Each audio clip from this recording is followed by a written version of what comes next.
Hey, everybody.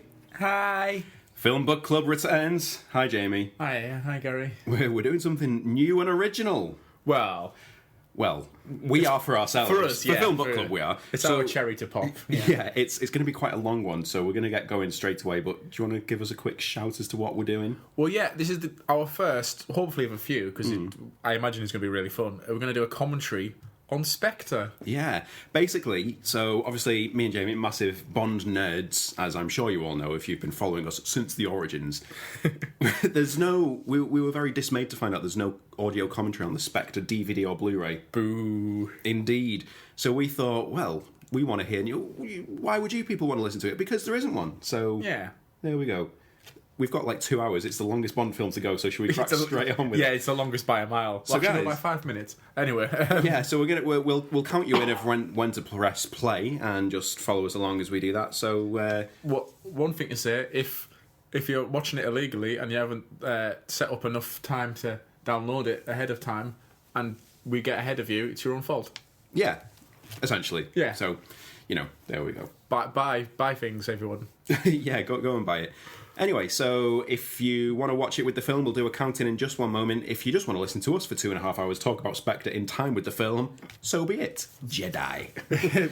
whatever floats your boat. Really. Yeah, so Jamie, you've got the buttons there. I have Shall the we power that be. get ready to go? Okay, so everyone, fingers at the ready. So we'll say press play when we say go. Okay, 3, 2, 1, go. I've pressed play. You should be able to see the eye of the lion from the MGM, and then the lion of the. Okay, now we're in sync. Hopefully, Good old Leo the lion there, MGM. growl. I'm so excited. So when did you first see this? I saw it because I was on holiday, were on holiday, in Edinburgh. Yeah, so I had to wait until after a week. I mean, I didn't have to. I could have watched it Yeah. while I was on holiday, but I didn't want to, take up holiday time with Yeah. just masturbating over James Bond. So I waited till I got back. But yeah, Well, this is the bit where straight away they had me. They had me at hello. Yeah, this was Gun barrel at the beginning. at the beginning, first time since Die Another Day. Yeah, and that doesn't count really, does it? No. Oh, yeah. I mean, first of all, Die Another Day, the bullet comes through the gun. Yeah. Pierce Brosnan has the best aim of all He the Bonds. shoots. Yeah, he shoots. Even then, it's like smaller than the barrel of the gun, doesn't it? So like, The dead, what are they? They're alive. Oh. I love that. I thought that was going to continue throughout the film. It Yeah, didn't. the caption of the film as well, the tagline, Yeah. as well, which I didn't even realise, but it's so true, and obviously that comes into it a little much later on as well. I just thought it was because of the Day of the Dead Yeah, festival. actually, yeah, that makes so much. I hadn't thought about that until now. Could say if anyone's actually listened to this commentary before you watch the film, then When you're a mad person. you are. So here we go. We open straight in Mexico City, and this just looks incredible. It looks incredible, but I read a fact, my first of my IMDb facts from last night. Yeah. Is that this kind of thing doesn't actually happen in Mexico. Oh, before we move on as to why, Michael G. Wilson is playing in the band there on the right. Is that where his cameo is? Because I haven't seen his cameo before. Yeah, I think he's got a few in this one, but I know he's definitely in the band. I don't know Cameo which guy he is over there. Okay, so we've just seen Sciarra as well, who is the white-suited chap played by Alejandro Cremona. I've got a list here. Yeah, Gary's got a list. But yeah, it's a mixture between Carnival, which is Brazilian, and the Day of the Dead's a real thing. But they don't have Day of the Dead carnivals, I don't think. Right. At least that's what IMDb said, and a lot of people liked it as being interesting. So it can't be fun. Right. Can't be false.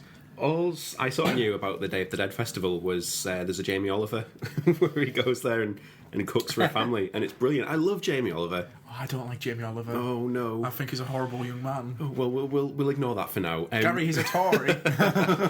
So this is all in one. Moving on. This is all in one shot.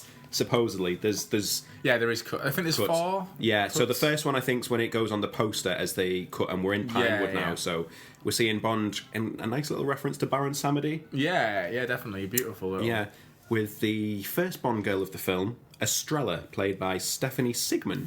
Before the film, I didn't realise there was more than 2 Bond girls in it. Yeah. And then I realised because they had so many adverts for whatever kind of vodka, Belvedere vodka, because she, for some reason, just attached to Belvedere vodka as well. Yeah. That could be why she's in the film. Maybe she's Yeah. a Belvedere vodka human. That little movement she does towards him in the lift, though, is sexy as fuck. I mean, you would though. It's Daniel Craig. Yeah. I bet that wasn't in the definitely would. script. Actually, I found out today just from Googling Daniel Craig, as you do. Well, yeah. His house that he first grew up in Chester and Liverpool Road, number 41, is up for sale. Really? Oh, Because if we that's- pooled that's- our wages. That's such a Gary thing to buy. Yeah. Right. So he takes his top hat off, the mask comes off, and we get the little Bond tune motif for the first time. Oh, There we go. I accidentally skipped a little bit forward. Only about a microsecond, so it's fine. Hopefully, he's now leaving. He said, "I won't be long." There we Hopefully, that's in sync with what you're doing. That's fine. Okay, so there we go. He's whipped his skeleton suit off, and he's walking along the rooftops. If he's not walking along the rooftops, it's fast forward a really small amount. This just looks incredible. The fact that it's still one take, so everything's still going on in the square below. Is that realistically blue screen or is that? No, this is real. Fuck. Yeah, which is great, and this is all real locations as well. Shit, that's cool. It's so good. 1,500 extras. See, I was presuming all the background stuff now was blue screen. Whoever's wrangling those extras is doing the second AD or whatever it is. Yeah, this Second AD and their balls off. Yeah, the little hop over the gap as well. I think I feel like that might have been a little bit of green screen just in case. Just in case, but okay. So this is the bit when I first saw it at the cinema. I was a bit confused as to what was going on here. So he's crouching down. He's got his little spy gun thing, otherwise known as a gun for spies, and he's peering over the window. So it's James Bond. It's a cold open, and we hear Sciarra now. Yeah, it's not a. Normally, it's like a opposite, like a different plot. A plot that's not connected to the film. We see the Spectre ring. Well, we don't see it, but we see the ring being shown. Yeah. So crouching down. So I didn't understand. So for those of you, you know what's going to happen in a minute. The bomb goes off. I didn't realise that it's actually Bond who shoots the bomb. Yeah. I didn't get that for the first time. I saw it twice in the cinema, and it wasn't until the second time that I realised. But what a great reveal as well. So they're basically talking about the Sciarra and his villainous companion in there. They're doing a generic terrorist attack. Yeah, they mentioned the Pale King, who we later find out is Mr. White. But we find out they're planning to blow up a stadium in Mexico. Not sure why. Just to be evil and shit. Just to be Spectre. So they're clinking the glasses now in celebration, and they see the laser and the smoke. Yeah, I didn't realise that until the second time I watched that. So good. And it's a blue laser as well. First time I've ever known a blue laser to... Maybe blue travels further. Yeah. Sometime, maybe. Who can say? Who knows? I think green travels the furthest out of lasers. I don't know where I would have got that from if it wasn't true. We've got subtitles on as well, and it just said rumbling. So he's shot the bomb, and the building's falling over. This was a theatre, like it wasn't Victorian, but Victorian era, whatever the equivalent is in Mexico, and that's fallen. And it's just fallen onto the building. And the theatre, they demolished the theatre specifically for this film, which is amazing. I heard somewhere that Mexico actually actively gave them money, money to the film. They really championed them to be in it. But it wasn't just to you go top of the bit on the chair. It's lovely. I love it. A lot of people were moaning about that at the cinema. When he falls. I mean, it's Roger Moore, but it's done well. It's in keeping with the story. It's not like he falls and he lands on a trampoline while the trampoline be there or something. It's like it makes sense to be a sofa. Yeah. So here we go. He's landed on the couch. He's just come out. Dusted his shoved down. Sciarra's looking all bloody and like a cool European manager. But yeah, I heard Mexico actually paid just so then they didn't have anything negative about Mexico at all. I think rewrites were maybe done to get rid of no bad Mexican characters. All these people running around are all Italian. Yeah, it's really nice Mexicans. All of the costumes in this as well are just gorgeous, especially individually. There's so many of them as well. This scene, and the fact that it's none of this. I mean, they use CG later on to manipulate the crowds when they're in the square. Yeah, but the actual chase scene now where they're running down the street to get into there, it's just all the actual it's just what they had. So it's all people just there, individually dressed as well. Did we say on the documentary they were dressing up like it was one every 40 seconds or something? Something like that, yeah. That's how long it was taken to move on to the next. It was like a Subway sandwich shop of extras. Human activity. I love these people. So where Bond and Sciarra start walking, and there's the geishas floating down almost. It's... Have you heard about why this happens? The bit where he walks. No. It's because he buggered up his leg. Yes. So you had to like, we'll just have them. And then so this is something there. Sam Mendes goes, get me 50 Mexican police officers. But we don't have that many costumes. Yeah. No, get me real ones. To sort of make the scene work. That's the reason why they have to walk instead of run. Sciarra looking so smug there at Bond, just thinking, I've got you now, and he's running off. We see the helicopter. That'll come back. The thing I don't understand with these costumes, they're all way too well coordinated. Yeah. Like, in the film, I don't think there'd be someone there just dressed up as like Mickey Mouse or something for no reason. Yeah, if you go to Wigan on Boxing Night, which is when it's standard fancy dress to get into any club, you get turned away if you're not in fancy dress. It's really, yeah, it's a big massive thing. Like fancy dress in Wigan, guys. Actually, don't go. It's not worth it. But if you're going to go to Wigan, yeah, don't dress up as yourself. Yeah, because people will recognise you. Night and be in fancy dress. The costumes, are never anywhere near this, and it's sort of the equivalent of just the general public dressing up. So yeah. But I don't care. It looks amazing. Yeah. Sciarra, okay. I love this guy who helps Sciarra into the thing, and Daniel Craig just steals some guy's like walking stick thing, smacks him in the face. You could win that walking stick at one point. I put in for it. I never got it. Wow. Would that I could. This fight in here, the poor pilot. Yeah. This is a proper severe. I love that fight in the helicopter. I mean, it's brilliant. I mean, okay, this is where we get the CG. So it's 10,000 people in the square there. So that's where massive. I think's the file which was written for Lord of the Rings. Yeah, to make their battles. Yeah. Yeah. Okay, this is amazing. I just sort of think though, I can understand why he's fighting Sciarra, but James, you're gonna die. Yeah, why hit the pilot? The pilot's not doing anything. Surely fight Sciarra and then just say to the pilot, right, you go and land, otherwise I'm gonna nut you in. Yeah. Yeah. But I mean, this fight is brutal. If you compare this to, I'm thinking of other. Where did you say this ranks in terms of other Bond? Oh, it's hard openings? to say because openings. Oh, it's definitely one of the best. I like the opening, the Timothy Dalton one, where randomly they're all playing paintball. Oh yeah, Living Daylights. Yeah, I love it. And I love the From Russia with Love one where they're Bond's dead. Bond's not dead. Yeah. The Mission Impossible mask. Yeah.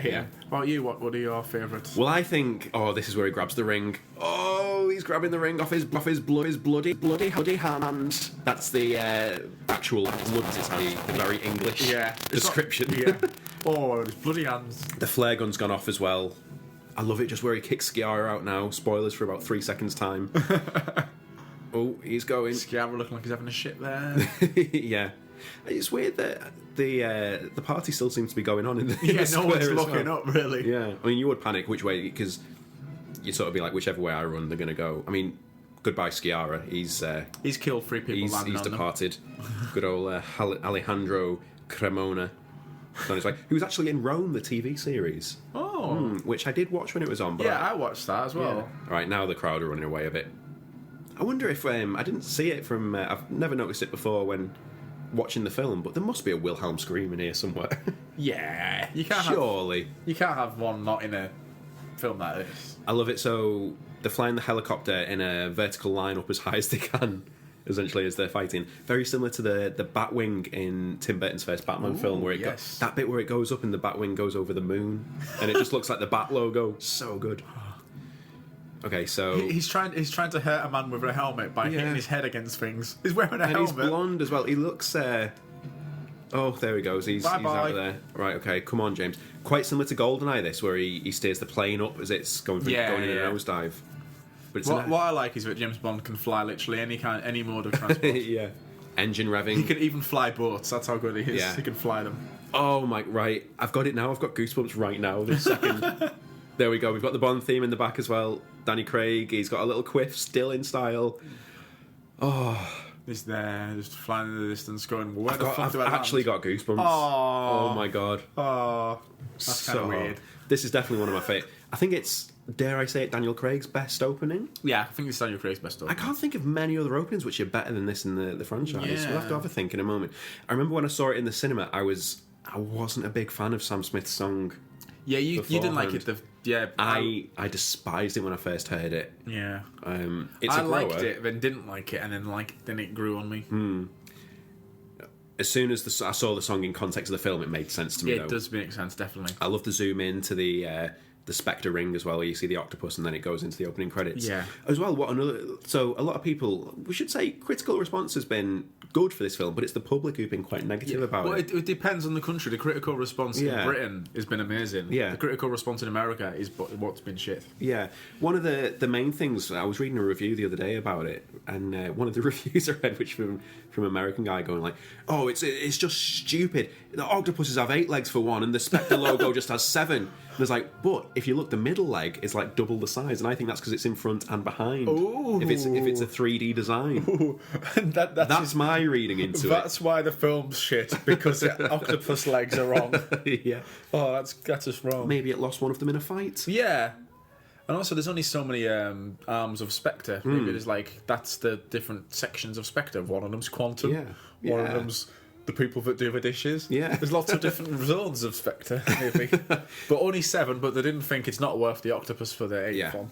So, Jamie, how do you find these opening titles? You've been watching a lot of them. I'm gonna say, I've been doing articles on them. It might have come out already when we put this up, or not yet, depending on the final part.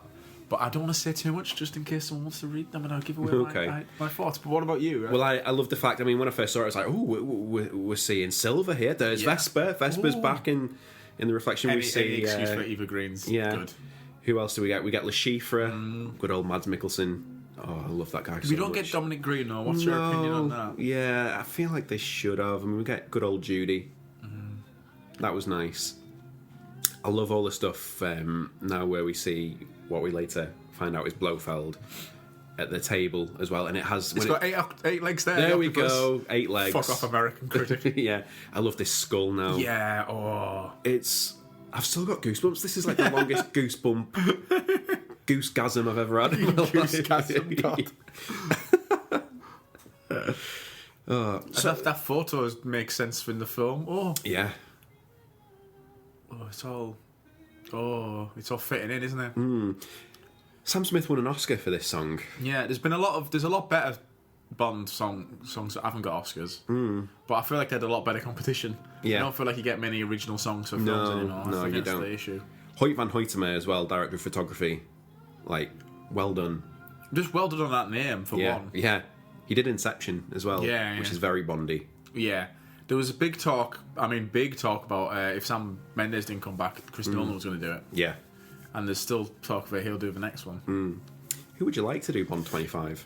Chris Nolan. Yeah. Natch. Yeah, I would, because he's so influenced in Bond in all the other things he does. Yeah. So it's bound to be. My big worry about him, though, is it the name more than the series, in a way? Like, Sam Mendes, I mean, obviously not as big as Chris Nolan, but Sam Mendes was a big name before. But you wouldn't associate Sam Mendes with, like, a big action blockbustery thing. Well, no, that's true. Whereas he is very character-driven. But then, Chris Nolan's very character-driven as well. He just happens to do a lot of action set pieces in the films. Big up to Michael G. Wilson and Barbara Broccoli, exec producers. We love Babs. Woo! Get the ring. All the Wilson sons are producers as well. Yeah, they are. I think they're the ones that went, oh yeah, we were talking to her. I love the fact that it's the Guardian is the first paper that goes down. The Times. Screw the Times. Where do you think Bond's a lefty? I think Bond stays out of it. Yeah, I hope so. And I think that's the way that Eon will keep it forever. Yeah. That giant globe they've got on the left there, I hope that's got whiskey inside it.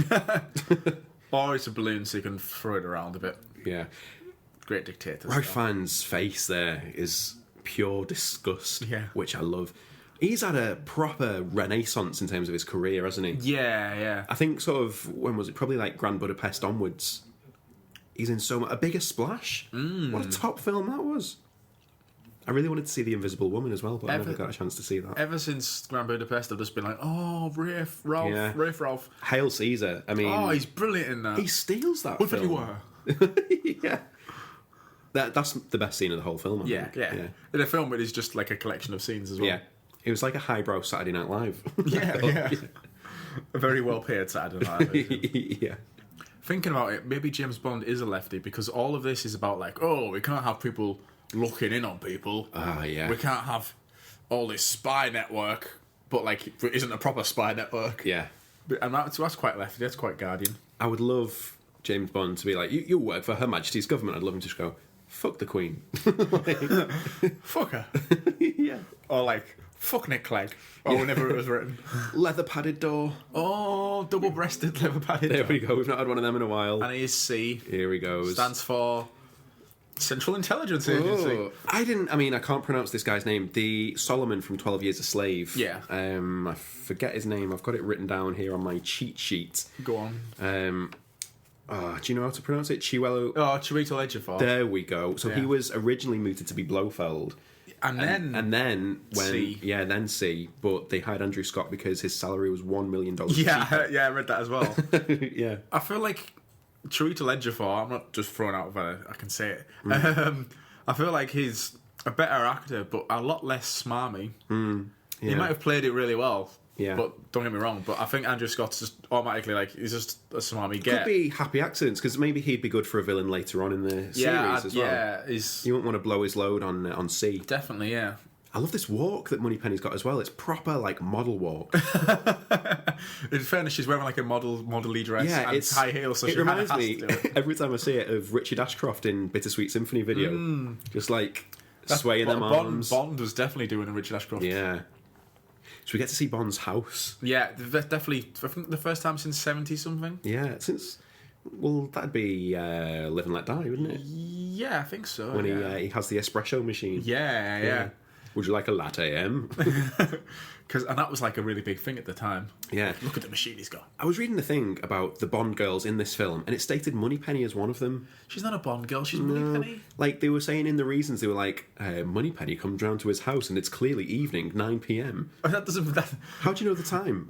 Yeah. And also, like, you know, if It's England, it's always dark. If randomly he ordered pizza and a woman came in, would that make her a Bond girl? Yeah. Oh, God. I love the fact that he's got the M's bulldog Yeah, I love as that. well. I've got an interesting one, but I'll save it till the scene comes up. I just remembered. I hope I remember later on. Yeah. I love Naomi Harris, you know. Yeah. Oh, especially in Bond. It's just there's like I haven't seen her in much. I've seen her in the Pirates of the Caribbean ages ago, and I thought she was good in that. But I was young enough to think everything was good then, so it's hard to tell. Yeah. What else has she been in? You've got your list. Yeah. 28 Days Later, Mandela, Long Walk to Freedom, and Southpaw. Oh, I haven't seen Southpaw. No. Oh, here we go. Judy's back. I love that they have her back. Yeah. Do you reckon they actually had her in, or do you reckon she just filmed it over Skype from a house? Nah, they must have had her in, mustn't they? Because they've got like a little bit pixelation in the corners. Yeah. Oh. That was done in post. Yeah. Oh, yeah. Oh. Don't miss the funeral. She means her own. Yeah. So good. I feel bad that she was uncredited. I mean, I was happy that we just saw her in the opening credits, but never mind, like, coming back, like, for an actual line of dialogue. Yeah.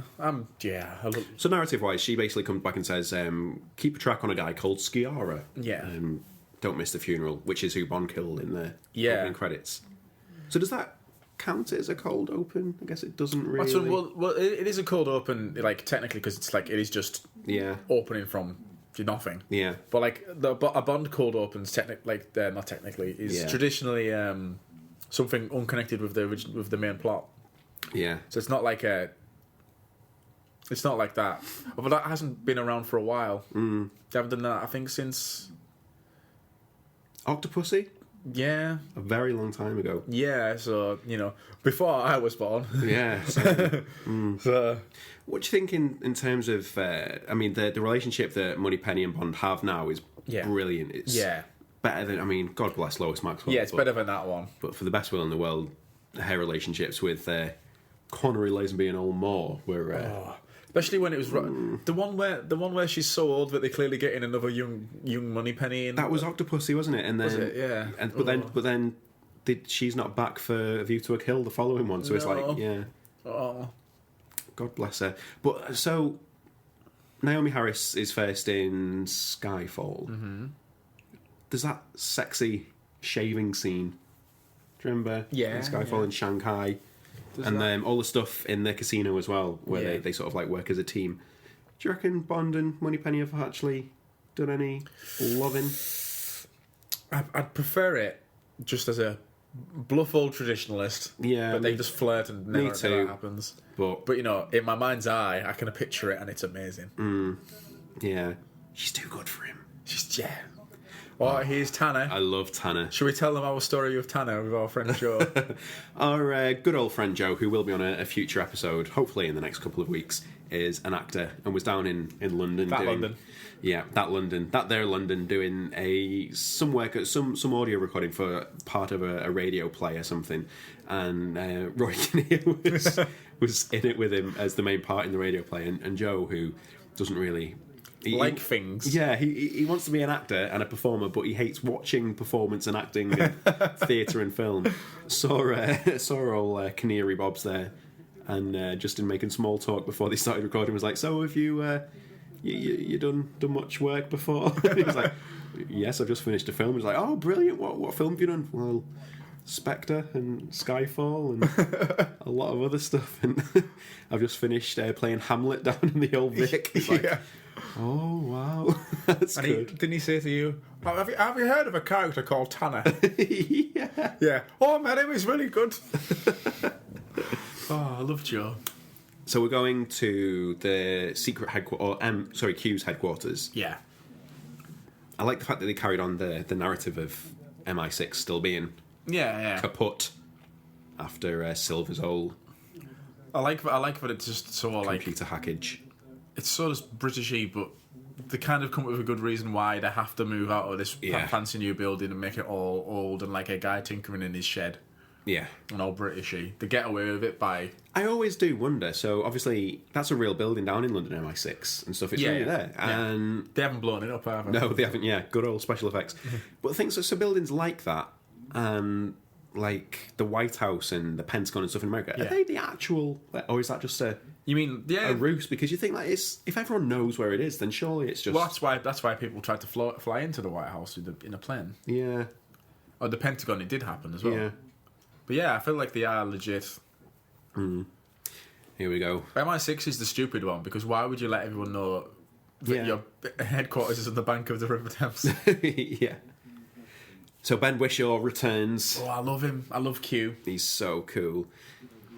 Does a nice little joke there with you may feel a small prick as he injects Bond with smart blood nanotechnology. I hate that it's called smart blood. I don't mind the idea of it, but for some reason it just grates me. It could be worse with all the product placement. I'm just glad they don't call it eye blood. Oh, yeah. that would be like actual eye blood. Like, oh, why would you give me blood from someone's eye?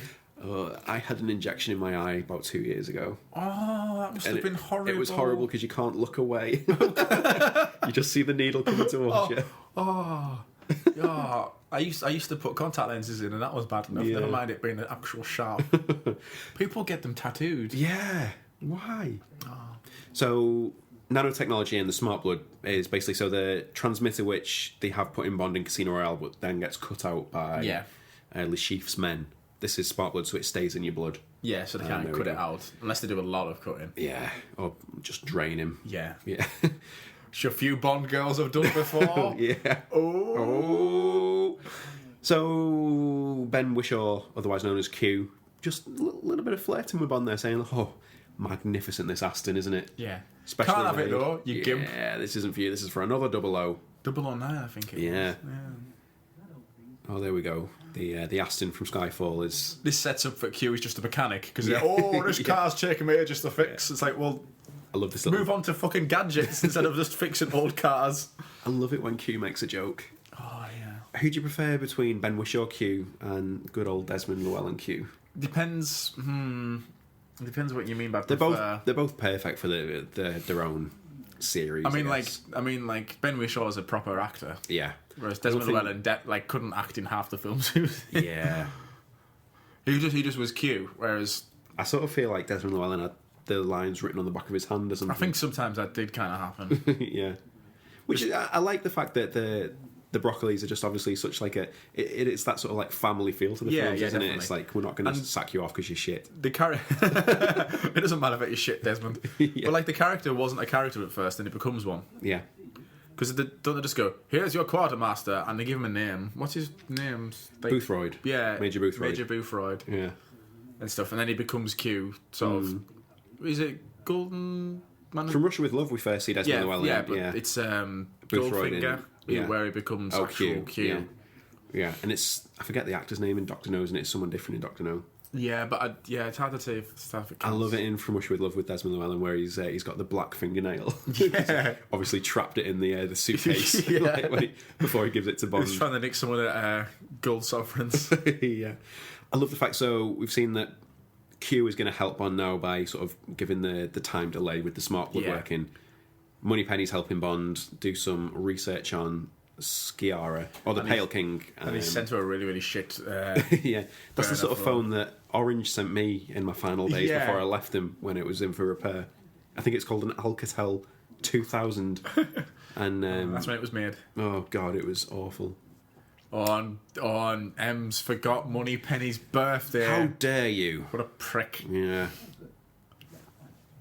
John Cleese as R. Oh, God, that was horrible. Yeah. And then he became Q for a film to make it even worse, and that film was Dying of a Day. So it's already bad. I need to have a shower now. Nice little champagne left there. I'm surprised we don't see the make of the champagne, actually. Yeah, that is true. It's not... The product placement in this film isn't anywhere near as bad as it has been with the previous... Casino Royale was the worst one, but obviously the film doesn't suffer at all. Yeah. No, I don't mean that. What do I think? Am I thinking... Skyfall was bad as well. Skyfall was bad.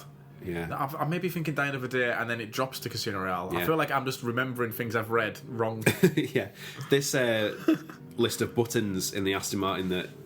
for his weapons and stuff. It looks like something that I would have made in technology in year 10 or 11. Isn't it based on Goldfinger? Yeah, and yeah. it's just someone's nicked a really, really crap label maker. All right, so this funeral scene, Daniel Craig looks better than he's ever looked. I know there'll be people out there arguing the powder blue trunks of Casino Royale. Of course, whoa. But he's so still. Yeah, it's so I love cool. this scene it's so beautiful. much. Here's a fact for you. Yeah. Those aren't real tombs. It's not a real tomby place. Ooh. It's just I think it's like a library or something. Wowzers. Oh, yeah, I read they weren't given permission, were they? Because they were going to film in a real location, and the Catholics perked up and said no. Hang on, yeah. Do you kill any Catholics? Well, we kill a lot of generic people who could be Catholics. Close enough. Yeah. You can't make the film. So, Bond looking smooth as fuck, tie-pin. Or what's that called? Not a tie-pin, in the... The collar pin, is that a thing? I'm not sure what they are. If you guys know what it is, let us know. I feel like that would be uncomfortable though. Yeah. So do you think he knows that's Oberhauser there? No. Because he's definitely staring him out a little bit. He's giving a look like, who's that? Yeah. Since you said it literally just before he did it, then maybe he does. But I always thought Oberhauser knew it was him. Yeah. But he didn't know it was Oberhauser. But yeah. He definitely had a really intense stare behind those sunglasses. You could tell he was like, oh, who the fuck's that? Oh my God, what I would give to look like Daniel Craig in this scene. Monica Bellucci, oldest Bond girl. Apart from Em. Yeah. Em was the oldest one last time. Yeah. Oh, she was up for Terry Hatcher. Terry Hatcher's role. That wasn't the character. yeah. Paris Carver. What a shit name that is. Yeah. Oh. It's like Bondy enough to go, oh, it's not a real name, but not Bondy enough to go, it's a good Bond. Could be worse. It could be Jenny Flex. Jenny Flex. Fucking hell. I'm Jenny Flex. Sylvia Trench. Yeah. I love, what was it? How Did This Get Made podcast? You ever listen to that? Where they're talking about Monica Bellucci being the oldest Bond girl, and then one of the guys on that goes, what's her name? Menopause. She's great in this film. I do feel like she's a bit underused. Yeah, she's incredibly underused, yeah. But if she was crowbarred into more scenes, that's the thing. There's no way you could get her in plot-wise, yeah. So it would be ridiculous to have her in just for the sake of it. I love this head tilt and the wave. That is such a Tim Burton Batman moment. It's like Jack Nicholson as the Joker, that, when he's dressed as the mime. Yeah. Oh, it's a proper hilarious shot. Yeah, and the crucifix behind it. Yeah. And as we were watching the documentary before, and Sam Mendes saying they had fascist architecture in Italy. Love it. Which you told me was straight lines. Yeah, that's what I've heard. Yeah. How gorgeous is this as well? Look, it looks like the whole film's like Instagram to fuck, but on a much grander scale than Instagram. I remember when I watched it in the trailer, this little bit where she walks through and she's followed by the men. I remember watching it and thinking, oh, they're just the security guards, and who's taking them out very well. I didn't realise that they were actually trying to kill her, and she's just very bad at hiding from death. I mean, I'm so glad Sam Mendes stayed around for this film, because he really understands character. I know a lot of people have been moaning about the character developments in this, and things seem a bit rushed, but shut up. How can you have something that's rushed in a 2.5-hour film? Yeah, I mean, it's just... Maybe not set up well. It looks beautiful. Yeah. Look at it. You can never say that about, like, especially a modern James Bond film, Yeah. like Daniel Craig one. You can't say anything about how they look. This could be like one of the Baz Luhrmann perfume adverts. How is like, just... Like, in real life, how would she be lighting her house to be looking like that? Because the colour in the front room is exactly the same as the colour of the outside wall. Yeah. She must have, like, really, really strong lights outside. Yeah. I love this scene. So the two henchmen raise the guns. She's waiting for a death. Oh, they both drop. And she's like, "Oh, this is what death's like. You standing in your own garden still." Yeah. So for a final drink there, she thinks she's going to get killed as she goes home. Yeah. She still thinks at this moment she's going to get killed because she doesn't know it's Bond. Yeah. She chooses what I presume is brandy for a final beverage. Mm-hmm. What would you drink if you knew you had assassins at home? I'd have a whiskey. Would you? Which type of whiskey? Oh, a good one. So if we were going to be if we were going to have product placement in our commentary right now, which we're about to. I've been paid for. Yeah, I'd say I'd go for Lafroig. Yeah, for you'd my go whiskey. for Lafroig. Yeah, but I feel like we have got some unofficial sponsors with us today. So you had a lobster pot. I did have a lobster pot. Just before we Haggis started. and chips. It was beautiful. Lobster pot for non-Liverpool folk is the best chippy in Liverpool. Yeah. I went for a barbarito. And Gary, tell the story of your barbarito. I walked in. Barbarito's in Liverpool 1. Liverpool 1's the big shopping area of the centre. And I walked in and they said, "Do you work at Liverpool 1?" And I was like, "No." And then the guy looked at me, raised his eyebrows, and went, "Do you work at Liverpool 1?" And I went, "Yes." And he went, "You'll thank me at the end when you get to the till, mate." And I was like, oh, "Okay." So I ordered my burrito, got to the till, and they went, "That's £5, please." So straight away I'm happy because I go to Barbarito weekly. I love a burrito. Yeah. And it's usually like £7 for the burrito. I gave him a tenner. He gave me £9 change. £9. £9. So I was like, oh well, some of this is going in that tip jar. There you go. Yeah. So yeah, Barbarito, guys. I presume it won't be a regular thing. Otherwise, they'll be getting shut down in no time. Yeah, that's £1 is less than the cost it would be to make the thing. What do you think of this scene? So Bond and Belushi. Ooh. Not John Belushi, that would have been horrible. Yeah. Just Daniel Craig getting off with a corpse. I was thinking living, but yeah, that would be even worse. Yeah. It's what I like about when Daniel Craig's literally pumping girls for information is that he's always forward to the fact that I'm just having sex with you to give me information. Yeah. He never like has sex with them and go, "Oh, by the way." Yeah. It's always like, "So, what did your husband say?" Snog, snog, snog. Yeah. "Oh, did he?" Snog, snog, snog. "Yeah, but I'm going to have sex with you now." Sex, sex, sex. A lot of people, like, when I wrote a review of this for Fact, like, just after I saw it, and people read the review and then went to see it, and they were going like, "Your review was dead good and the film's shit." and I was like, well, all right, what didn't you like about it? And they said, the scene with Monica Bellucci, like, he just, like, forces himself on it and she goes with it. Like, that had never happened. But I was thinking, like, she's the widow of a mafiosa. Yeah. She's obviously, like... Into strong men. Yeah, and distressed, and... Yeah. So... But I can see... Does he force himself on her? He doesn't force himself. She doesn't like, run away or anything as well. It's... I suppose that isn't, like, the answer of, like, she could have been raped. Yeah. She still wouldn't have run away. But, like, he doesn't force himself on her. No, not at all. And I she think kisses him back. Yeah. He does the thing where he goes in and then she moves his head towards him. Yeah, So. I feel like it's sort of like we're both giving each other the sign here. It's allowed before. And they're both damaged people. Yeah. So they're both like they want each other really. And Although at the end there, I think she's crying out to be saved. And so, but she also knows that it's for one time only, and she's fair enough giving the information away. But I love the fact that we get a little name drop of Felix. Yeah. I mean, I'm a bit sad we didn't get Jeffrey Wright in this because I do love that guy. There was on the IMDb trivia thing. There was something saying that they almost cast someone else as Felix. Yeah. I would have hated that. There's literally no reason not to have Jeffrey Wright doing Felix until he dies. Unless he just doesn't want to do it. Yeah, I love this Felix. He's my favourite Felix. My favourite. We're saying like probably the best Felix of them all. Yeah. I mean, definitely. we're big advocates for License to Kill. Yeah, Felix, but who's also in Live and Let Die.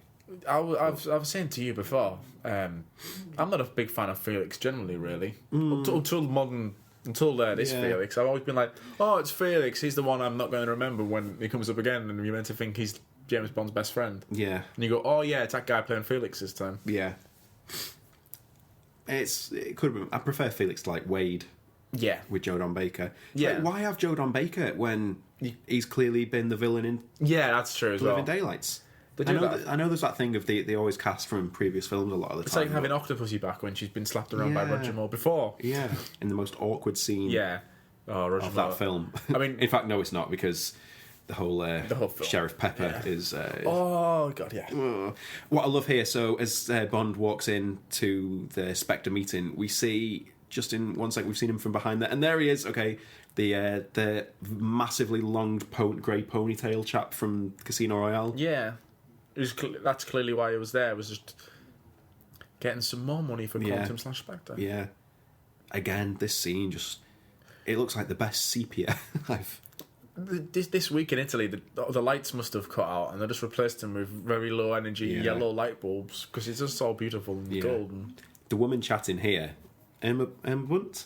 Yeah, I've heard that. Because she was in the first draft. Yeah, I've heard she's in the first draft. I feel like if you're gonna have a woman in Spectre, you should have Emma Blunt. Yeah. Even if like never said, I'm presuming that's it. Oh shit! The door's opened. Oh. The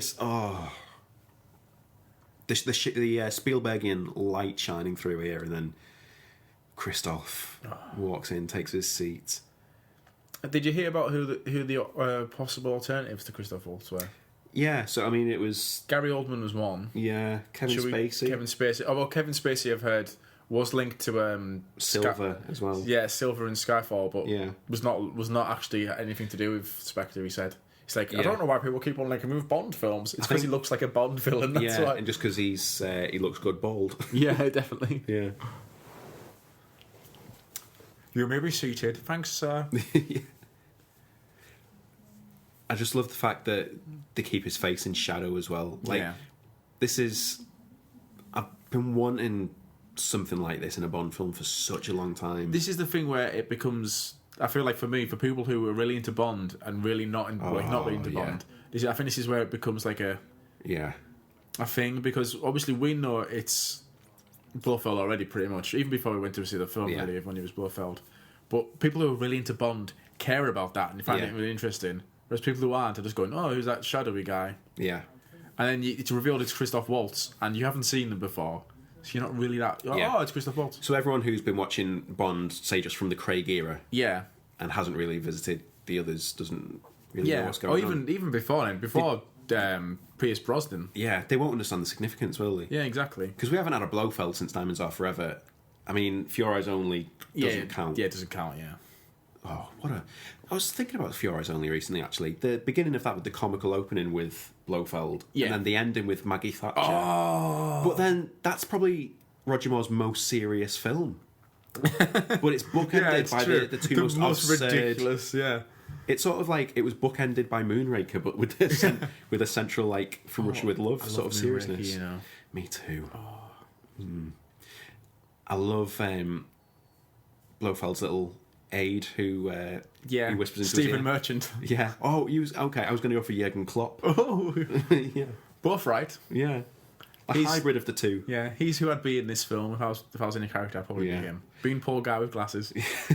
So here we go. So we're looking for someone to fill in the Pale King's role. And we say, is anyone filling us in? Bautista, here he comes. You've got to say the Pale King and Dave Bautista are very different people. Yeah. You can't imagine sickly old Mr. White popping out eyeballs. No. This is great, though. We've not had a decent henchman as well. I mean, I quite like Stamper in Tomorrow Never Dies. But, I mean, we've not had anyone of major note for a long time. I do love, we haven't mentioned it yet, the hair of the man his eyes he's going to steal the eyes of. Yeah, so good. I mean, that initial, so he just slams his head down. It's... people were wincing in the cinema at this moment. So, what is it razor blades on his eyes, or is it just metal tips? I think it's razor blades. It's weird that we don't see that again later on. Yeah, I've read that a few times where it needs to be called back for it to be iconic. Like, he needs to be going to do it to James Bond. And I think, like, and then for you to be scared by the fact that, James Bond's going to lose his eyes. Yeah. His hands, like, God, if that was me, I'd be cutting my own hands left, right, and centre. I'd be like, He takes them off. yeah. He doesn't- But even like you would forget throughout the course of a day. You'd be like, oh, my phone's ringing. Hang on, it's my mum. Oh God. Oh God. I love the neck twist as well. So as if having your eyes razor bladed wasn't enough. Yeah. You get like a big old neck twist. That's gonna hurt in the morning. Have you ever done it where like you try and click your neck? I've never broken anyone's neck. No. Have you ever done it where you try to click your own neck and it works and you're like, ooh, I'll try and do that in front of people and it doesn't work. Yeah. Mm-hmm. So I'm trying it now, but it's not clicking. Best neck click in a film is Billy and Scream at the end. Yeah. We all go a little mad sometimes. Watch out for it, guys. Oh, this bit again. It's been a long time. Welcome, James. The thing that's interesting is he knew exactly where he was in the room. Mm-hmm. He's in. There's so many people. That's another criticism as well. People are saying like as if he'd know where he was. But can you not suspend your disbelief? It's a spy whatsoever? community. How could a spy community not figure out where in the room? It's not that difficult to understand. I love this. That guy as well, the Chow Mickey Mouse guy, reminds me of, I forget the character's name, but the guy in Spy Who Loved Me who's with Jaws. Yeah. The other henchman. Okay, so we're getting Daniel Craig running. He's the best Bond sprinter. It's definitely better than Roger Moore. Move! I love that land with a little forward roll as well. We just love it, Gary, let's be honest. We do. Everything's yellow. Why is everything yellow? Well, it's like you know when you walk past the old street light? It's like that. Yeah. Did you ever want to be a spy when you were growing up, just from watching his films? Well, not just from watching his films, but yes, I had the James Bond. We've both said before, we both have the James Bond magazine when you're a kid, and you get like a tin full of all the information and stuff. It's like, it's like top trumps of Bond villains and stuff, wasn't it? There's just so many good magazines and stuff. Yeah. And I had those things where, like, you know, you tried to find something and you had this red see-through thing, like a micro. Like a magnifier. Magnifying glass, and you just look at. So many things like that. Yeah. I heard that these were quite difficult to shoot, these scenes, because obviously Rome's such a busy city. And it was a lot more difficult than it was in Mexico. They would have given them a lot less. Yeah. I love that. Yeah, I love the fact that the ammo's not loaded. So you can't go. What do you think of this car chase in terms of all the others in the Bond oeuvre? Well, it's hard because it's so, like, tight. Yeah. Like, the streets are so tight. You do have a slight more feeling that he could crash. Yeah. I was quite underwhelmed the two times I saw it at the cinema. I mean, I like the Frank Sinatra. Yeah. So that kind of thing takes you out of it. You're not stressed if he's there going, oh, bollocks. I mean, is that atmosphere button specifically for the radio, do you think? Or yeah, I like to think it is. I like to think it's cute being funny. Yeah. Because that's what you want in a quartermaster. We give them a bit of atmosphere. What else would it be though? Like it would be like them escaping the atmosphere and going to. This takes it out of you completely. But so this is good. Well, I mean, what type of ars? I don't really know my Fiat cars. Punto or something. Yeah, there we go. I'm guessing it's a Fiat. Yeah. Yeah. So whatever it is, it's an Italian stereotype. It's the guy who makes pizza. And stuff. Yeah. It's very Roger Moore. This. He's listening. Yeah. He's even listening to opera and shit. It's like. Yeah. I do like he's giving him a helping hand. I was thinking when he was speeding his car up, I was thinking like, is he gonna put him to 88 miles an hour and he's gonna go into the future? What does he get? He gets him up to like 80 odd miles an hour. He does. On a little back alley. I love this as well. Yeah. Poor man. Nice little. Yeah. Yeah. What's that called? Airbag. I was going to say cushion bag then. Oh, here we go. Oh, Moneypenny in bed with a man. Who is it? I did hear a rumour that it was meant to be C. Yeah, but I've also heard that people have just went, what, a white guy with dark hair? Of course it's C. Yeah. I think that's the only connection, really. Yeah. There is talk about, like, there's the scene later on where she's a bit like, oh, C, you bastard. Yeah. And that there's a scene missing and that's why. But I don't think that's true. Yeah. I feel like it's just reading into it. Another thing where people were saying, like, do you think Bond and Moneypenny have had a thing is because why is he so concerned that there's someone else in her flat? Yeah, especially considering he has people around his all the time, I reckon. Actually, no, he probably goes to theirs. Yeah. Doesn't want to trace. Here we go, Mr. White's on screen. Looking like Christopher Walken in the first photo for some reason. Yeah.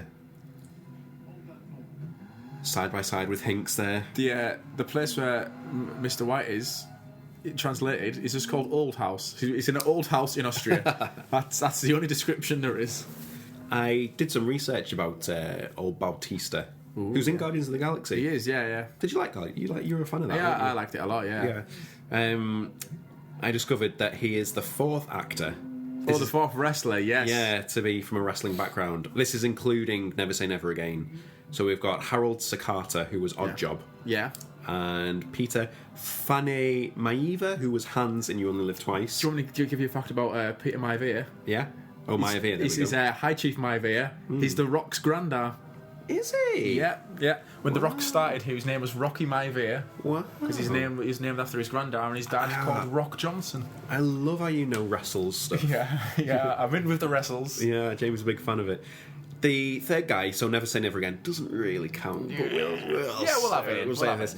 Just because it's Pat Roach, and Pat Roach is the henchman of like the 80s, really. He's in all the Indiana Joneses. He's, the big burly Nazi bald chap who Indy has a fight with under the plane wings and stuff. And he gets propelled. I love the days where just if you were big, you just automatically were a wrestler. Yeah. For like World of Sport or somewhere. Yeah. What do you feel about this section of the? Well, like I was saying, I was a bit underwhelmed with the car chase when I first saw it, but the more I've seen it since, the more I do like it. It's weird for a car chase because normally the more you see it, the more you become like he's not going to crash or anything. I think it was when I first saw it, I was like, it didn't really have the intensity because he had the funny conversation going on with Moneypenny, which is a bit sitcom-y. Yeah, it shouldn't be interrupted a car chase, I don't think. Yeah, and then obviously he's doing research as he's doing it, like finding out. Yeah, and it's the whole little Italian stereotype bit. Yeah, but I do enjoy it. This bit's good. Yeah, the old flame coming out the back of the car there. I like how Bond incorporates modern social medias as well when it gets to the. Of course, someone's just filmed it and randomly sent it to a news agency. Yeah, here we go. Bit of homage to Goldfinger with the ejector seats. Aren't we, Pop? He does not fly out of that thing, doesn't he? And I like how he knows what to do as well. Yeah. Yeah, I like the fact that the car goes off at an angle. It doesn't, like, crash into the... Yeah. Is there any way that car could be salvaged? Yeah, I think so. Just hang it out to dry for a bit? Yeah. Oh, you mean salvage as in, like, actual reuse again? Yeah. No, I don't think. Oh, okay. I think once it's that flooded... I mean, the upholstery. Yeah, that's true. But if it's leather, then sure. Oh, that's true, yeah. Just give it a wipe with a blue Waterproof, cloth. Yeah. Chamois leather. I sort of think, like, I mean, he's a big spy here. He shouldn't just leave his parachute in the middle of the street. That's true. With MI6 I mean, branded. come on, James. You're a good spy, but you need to start making a bit more of an effort, lad. So this is where Moneypenny... I love the fact that, like, we say the term of it was Scooby Gang. Yeah. So Bond's getting his aids... there we go. He's getting aid from... He definitely should have got aids in the 80s. That would have been a good lesson for that's people. why he doesn't really... Like, Timothy Dalton's here, he doesn't really, like, sleep around too much. Yeah, I think that's good. I think it's more... Yeah, really. It's like with old Cello Lassie in Living Daylights. It's like, I'm only going to sleep with you, no one else, because the AIDS epidemic is rife. Also, I respect a good celloist. Yeah. We have nothing to declare except the cello. Yeah. Cello. Except the cello. I like the great fake BBC News website. Yes. It's so like I don't understand why BBC wouldn't have just let them use it. But, yeah. I love the fact. So they're having a vote now to see if they're going to turn the world into Orwell's nightmare or not. Essentially, you can just see what everyone else is voting for. Yeah, and it's like just iPads. Yeah, it's 8-1 in favour. But it must be unanimous vote. So we've seen that. Which countries do you think are there? Oh, I read this because there's actually like it's called the Five Eyes. It's like the real life one that they've got, which is Britain, America, Canada, Australia, New Zealand. Yeah. But in this film, it's those five, and also South Africa, China, Germany. I want to say Italy as well. Italy, oh. You'd think they'd put Russia randomly in if they were going to do one of those. Maybe it was Russia, I can't... Yeah, we'll have to double check that. Yeah. That's interesting. Yeah. It's interesting in real life, it's like... It's just all Commonwealth ones. Yeah. All the British people just in the olden days just really want to spy on people. Oh, Bond's in Austria. He appears to be in Chelsea. You want to like you. See, if that's the difference, if this was the 90s with Pierce Brosnan, it would have like cut away to him hanging out with Bill Clinton's daughter. Yeah. Like, oh, he's in Chelsea. Oh. Slightly tasteless. Well, that was the 90s with Purvis and Wade. Pervy and Wade. Oh. I was so excited when we saw we were going to get Daniel Craig in Snow. Yeah. I love his hat as well. Look at his hat there. Were you not slightly gutted that he doesn't ski? Yeah. Did you read that he only doesn't ski because Daniel Craig is so bad? Yeah. I think it was me who told you, actually. Yeah, I think, yeah. Yeah, but you get to see him in his goggles, though. Oh, yeah. The goggles, like, even just the shot before the film came out, the photo of him in the goggles was just like, oh, he looks like Archer. Yeah, that was my background on my desktop for a long time. It might be my background on my phone come the end of this. Me too. It's beautiful. Ooh, we'll have matching backgrounds. Ooh. I love it. I love it when he goes inside to He's going to play Knock-a-Door Run on Miss White. knock and run. How much did you shit yourself when those crows fly towards him? Yeah. I saw it in the trailer, so I shouldn't have done, but I definitely fucking did. Same. Such a good house. It's almost like the Skyfall of Austria. I was thinking, it does remind me so much of Skyfall. I like that it's high tech, though. It's not like he's just not just going to the Skyfall Mark II. A little shack, yeah. Yeah. I love when they go to play chess later on and there's just riddled with dust. Yeah. All over the... even there, yeah. Oh, you can hear faint clattering according to the subtitles. It's Mr. White banging into his piss jars. Yeah. So Mr. White's been poisoned by Spectre. Oh, there's the birds. Shitting hell. Shut up, Rick. Which later those birds get well fed on Mr. White's face. Yeah, that's true. I never put two and two together that it's the same birds, but yeah. Well, I mean, it might not be, but... Wow, let's go for it. Yeah. Give it a bit more character and depth. I mean, it's quite a cold place. Why would you leave the window open, Mr. White? Yeah, anyone could just break in. Yeah. Doesn't take a British spy. I mean, it was a British spy, but Yeah. this is cool as well. Daniel Craig looks good in this film. Like, people are saying he's starting to look too old now. He's got one more in him. Well, the original plan was for him to do two in one go. Yeah. Release one in 2017. I feel like that would have been, if he's going to do it, he would have done it then. Yeah. Although, if that was talk, they must have been thinking, well, maybe he'll do two. Yeah. They must have had at least hints that he would be up for it. You don't think he's going to come back, No, I don't think he is. I think there's too much talk about who's the next one. Oh. There wasn't who's the next one talk after Skyfall. Do you know what? There's been a lot of articles like that I've been reading, and some absolutely atrocious things. We have an official opinion on Idris Elba, don't we? Yeah. Too old. It's like I think is it the same age or slightly older than Daniel Craig? I think is he like a year younger than Daniel Craig? Even then, the reason why What's Daniel the Craig's point? leaving is because he's too old. It's like if you want a Bond actor like a new Bond, you want him for at least 10 years. Yeah, you don't want one film and an out. No, exactly. Mr. White looking a bit dishevelled. Yeah. So it's quite. What was that guy who was poisoned? The real life guy? Alexander Litvinenko. Yeah. With the polonium. Yeah. Very similar. I think there was talk about it. Was that in his phone as well? Yeah. Was that? So they poisoned Litvinenko with his phone. Oh, that's what I'm saying. I think they might have. And do we find out how they put it in his tea? Right. He drank it. I think that's what it was. Yeah. Do we find out how Mr. White's been poisoned? Mr. White was through his phone. Through his phone, yeah. How did he do that? Like they've put it into his phone? Just put it in his phone and the radiations just slowly... Right. Does it cause him cancer or is he just... I don't know. Yeah. Litvinenko got cancer though, didn't he? I think. Yeah. Well, I'm speculating so much on a real life event of someone who died. I suppose we shouldn't. Look at him with his turtleneck. I've told you about how I've started wearing a turtleneck to bed because it's the most comfortable thing. Oh yeah, I haven't worn a turtleneck in about 15 years, but they're good. Do you have a Gary Modern turtleneck? No. You need to get one. I do. Because then you can also look like a creepy pervert in public like I do. I do love a pervert. I mean, sorry, I do love a turtleneck. We all love a pervert. Freudian.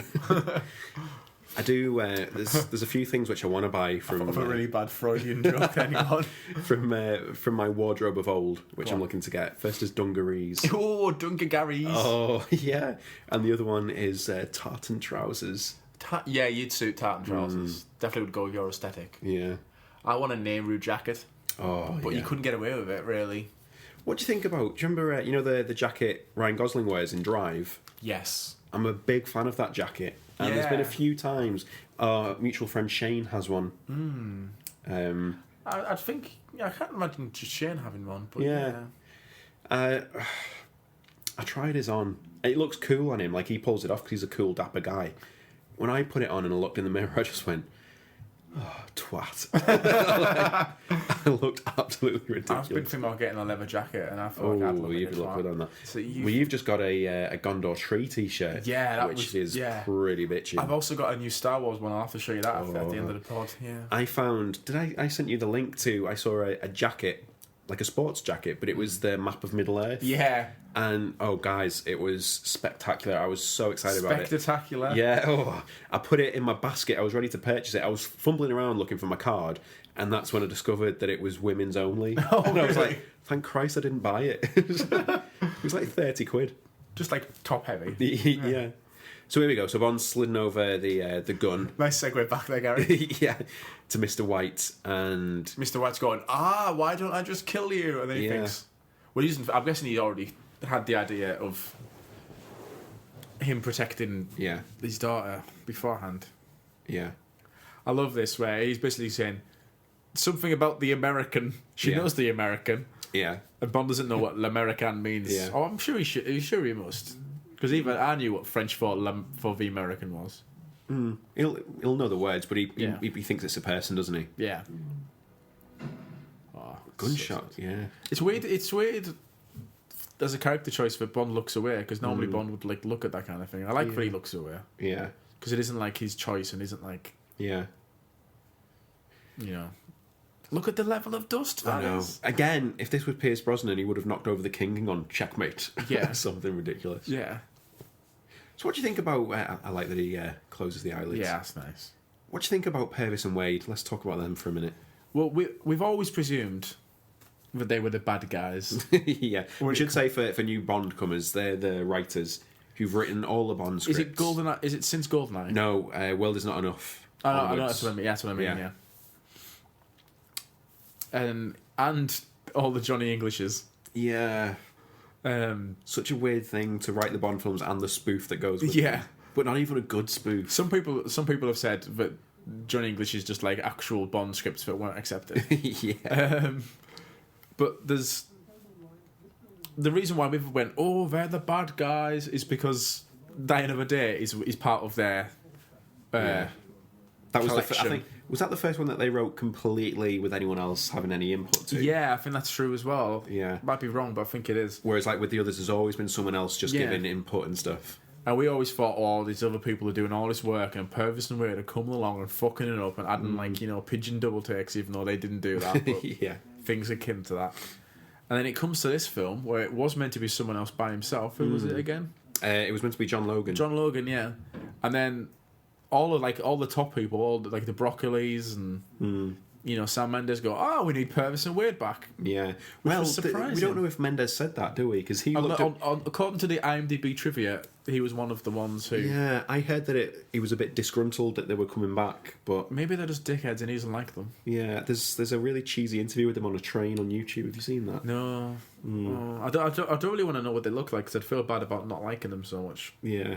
If I saw their actual eyes. Yeah, I mean, so John Logan, who's a writer who's written quite a lot. I mean, The Aviator, long but good. He's a good writer, John. Skyfall, Sweeney Todd, Last Samurai, Gladiator. Yeah. So some top films in there. Yeah. And like not just character things, like proper blockbusters as well. Yeah, so I can't imagine him turning in such a dreadful draft that they'd have to get back. I imagine maybe it'd just be a bit too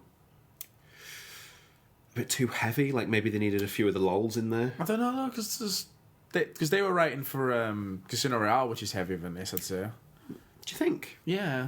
Yeah, there's more Roger Moore in this. It's definitely more like this is the one with most obvious gags. Yeah. Than any of the other Daniel Craig ones, I'd say. Yeah. Like the sea line, not sea lion. Yeah. Although I still think that's more intelligent than anything we've had in the Brosnan era as well. Yeah, that line. definitely. So I still sort of think nice crows there, just digging into Mr. White's face. They all look up though. They go, "Who's that? Yeah, who's this? Oh, it's Bautista. There we go. Dave Bautista. Oh, nice little flat cap. Yeah. Not many people can pull off a flat cap. I'd like to Try a flat cap. Yeah, Bautista certainly does it.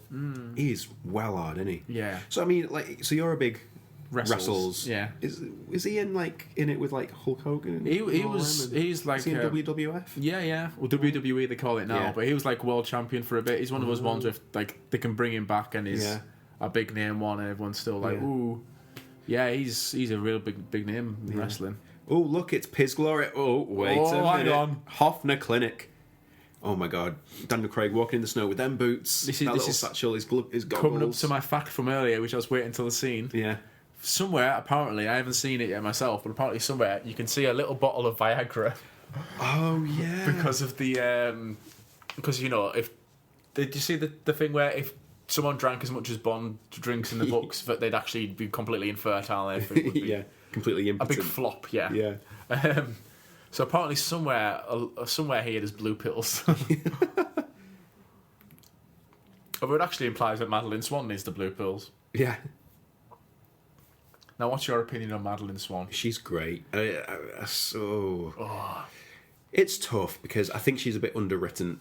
Yeah, and you can tell she does a great job with what she's given. Yeah, she's great in the Leah Seydoux. Brilliant in it. And looking at her filmography, I realised I've seen her in a lot more than what I thought I had done. She's one of those people like what's the Woody Allen film with Go Back in Time? Yeah, Midnight in Paris. She's in there. You wouldn't necessarily think. And Grand Budapest. Yeah, Grand Budapest. She's hasn't got many lines in that, but she's Inglourious Bastards. Yeah, very few lines again in that, but she's really good.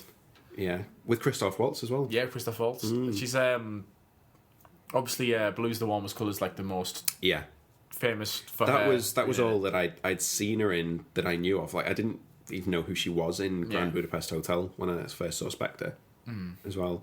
But she's great in this. I mean, I think you can sort of tell in a way that because it was this and Bond 25 were meant to be two stories back to back, and they've split it up into just this one film, so they've condensed it and stuff. So I think maybe that's reason why she's a bit underwritten. I hadn't even thought about it like that before. I think that definitely would. Because her arc, her arc with Bond, it just speeds up so quickly. That's the issue. It goes from 0 to 10. in quite a quick time. Yeah. In whatever a quick time it would be for cars to do that.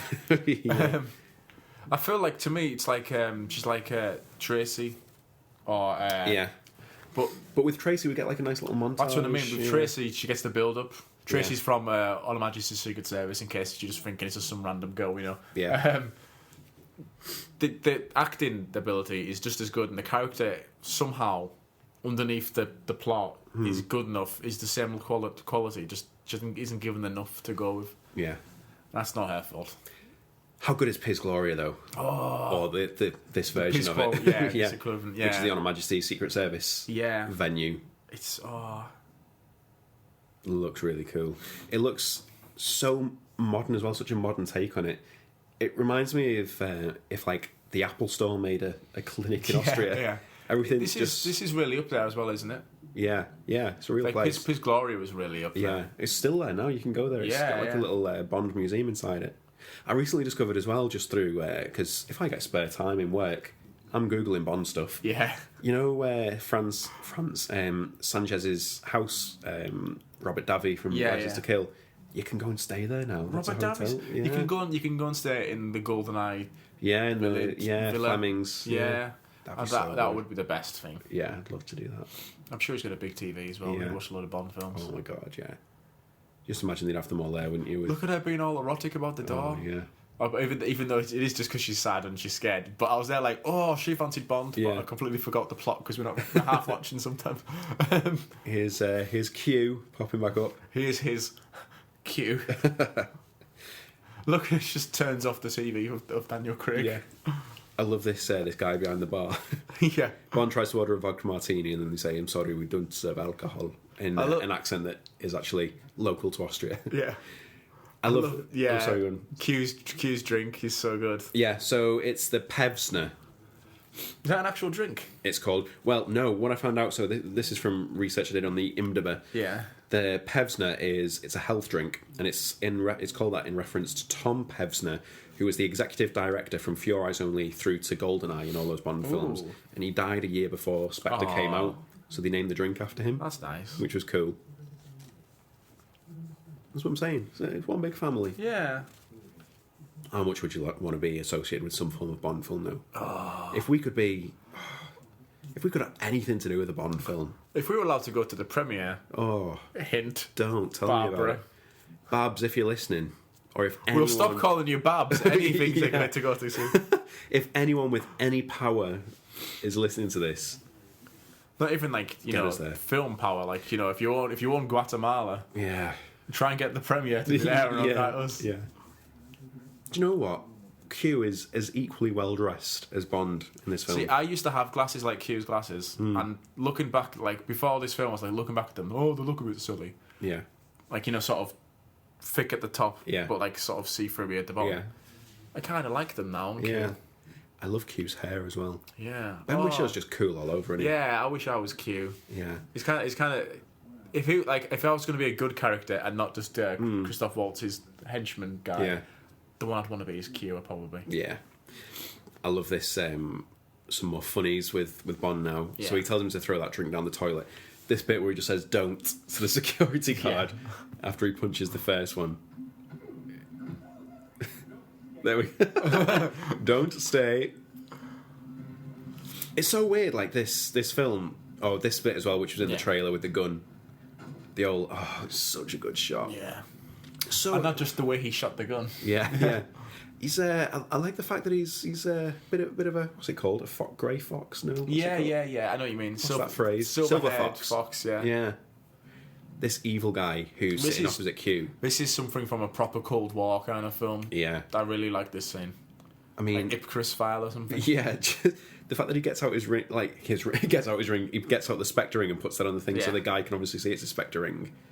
So as Q's doing, what would have been brilliant in this scene now is if the guy who sat opposite Q would have popped up on the screen. You said that before. That would be amazing. It was actually who came up with that idea, who told me that it'd be good, is Mark Till, who was you're right. on a Majesty's Secret Service podcast, which we've done in before the reboot. Yeah. Have a listen back if you can. Yeah. Well, not back. We'll put it up again at some Yeah, point. we'll put it up again. Yeah. Oh, Leia there with the injection. I like how Dave Bautista's quite relaxed. Like, oh, With the his- response there is amazing. Yeah. Do you like his gun? His Yeah, double-barrel it's like a gun? Desert Eagle, isn't it? Yeah. Which I know from Tomb Raider 2. Or Tomb Raider 3, sorry. Double barrel. Yeah. A lot of people have said, where does he get the plane from? It's right there with it's the you see- establishing shot. Yeah, they established the plane before. I mean, Yeah. you wouldn't. You can understand why people wouldn't think, "Oh, that plane's definitely going to be used later." But like, Was it just like can you hotwire a plane or I'm with sure a plane would be easier to hotwire than a car? Yeah, with the keys just left under the yeah. what's it called, the sunblind thing? Like they do. Yeah, So yeah. I've never known anyone to keep keys up there. No, Like, is that just an American thing? maybe If you're American and you listen to this, do you keep your keys for your car in the. in the what's it called, the sunblind? What are they called? It's not like a sun. It isn't called a sunblind. No. We both know what we mean, no? Yeah. I like the greens there. I like. Yeah. I want them to. Quantum of Solace isn't so bad, but just ignore it. Yeah. That guy's got a proper German face. Yeah. I love it when kids save the day. Yeah. Doesn't happen often, unless you're in Jurassic Park. But I've been to the Bond in Motion exhibition Yeah. down in London, and they had all these cars. That was pretty good. I've got my photo with the Aston as well. You got me a little keyring, didn't you? It was I very did, nice of you. yeah. Thank you very much. It's all right. I got the same one, so we could Yeah. be keyring buddies. Yeah. It's the keyring of the Goldfinger license plate, so it's like a revolving license it plate. rotates through them. It's really I've cool. not actually stuck that on my keys yet. I need to Have do you that. know? Oh. No, I've been keeping it in the box. But I'm very excited to use the box as my harmonica holder Yeah. for future use. Yeah. That's a good shot by Dave there. Yeah, Hinks's gun's pretty badass. Like. I'm going to be dead cheeky. I'm going to go and get myself a bitter. Oh, go and get it. Do you want a water or anything? I'm alright. I've still got my glass of water down here. Go and treat yourself. I'll Continue without me for a moment. I'll keep chatting away. I love this. This plane is good in terms of the montage sequence. So we've got Bond who's flying away on his plane, and we're cutting in between the chase scene with Q as well.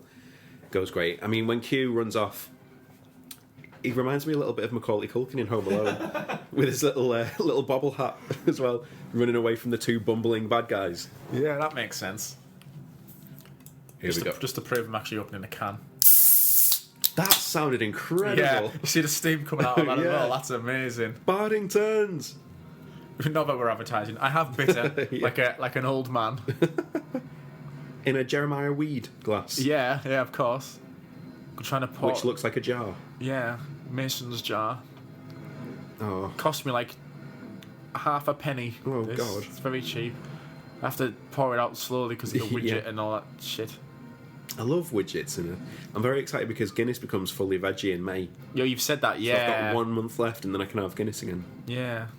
Did you like Guinness that much? I've never been such a fan of Guinness. I'm not like a massive lover, but I think the fact that it's been taken away from me makes me think like, oh, I can't wait to. When I say I love it, I'd maybe have like 1 a month or something. Or that's still a lot more than I would have. Yeah, just something to mix it up, you know. You like Marmite though, don't you? Yeah, I'm not a massive like lager drinker, so I think if I'm going to have things, it needs to be big, bold tasting. Yeah, I'm not a big fan of lager. And neither, coincidentally, coming back, he's Bond. He doesn't have that much lager. Yeah, no, he's not. We did plug Heineken. That time. A weird thing for him to plug. Yeah, I still have Heineken if I'm at a bar just because of James Bond. There, exactly. That's how it works. It's weird, isn't it? He's like, those blue eyes, by the way, as he's flying this plane. Oh, so severe. This is probably the most Pierce Brosnan moment in a Daniel Craig film, I think. Yeah. Flying the plane through the wooden barn and... It's like when you're playing a game and you're just going to get there somehow eventually. Yeah. What's your favourite Bond in snow moment? There's not many things, I don't think, which can get better. Well, I love the escape on the cello. I'm thinking the bobsled. See, even more than the bobsled is when Lazenby's like sliding down his front with the machine gun. Yeah. On the actually in Pismora, isn't he? Yeah. Oh, technically it's not in the snow, Gary. That's why I didn't think of it. Yeah. Oh, sorry. Why doesn't he kill Bautista? Yeah. I mean, you surely know he's gonna come back. Well, yeah. Has he not seen a Bond film before? I know. Danny Craig. Well, I sort of think so. We hear in the story, don't we, earlier on, with the timeline of it, because the timeline's all messed up with all the Bonds and everything now. So Oberhauser, the father, who he was his guardian after his parents died, he was living with them in 83, I think it was, and I was like 83. You're in the middle of the Alps, so there's not much there to do. That's the year Octopussy and Never Say Never Again came out. Ooh. Surely Oberhauser took you to the cinema for a double Bond bill. Do you not know the tropes of your own series, Craig? One thing I read... Classic finger move there. Oh, that's like... Are we still alive? Brilliant, yeah. I love the little jingle as well. Like, every time, like it's like a little high-pitched little... which just sounds like the xylophone in Greece, but sorry, continue. One of the things I heard about Oberhauser is Oberhauser is I think it's the Octopussy short story. Yeah, Octopussy, yeah. Not Franz Oberhauser, but Hannah's Oberhauser. Yeah. So it is actual James Bond story. Yeah.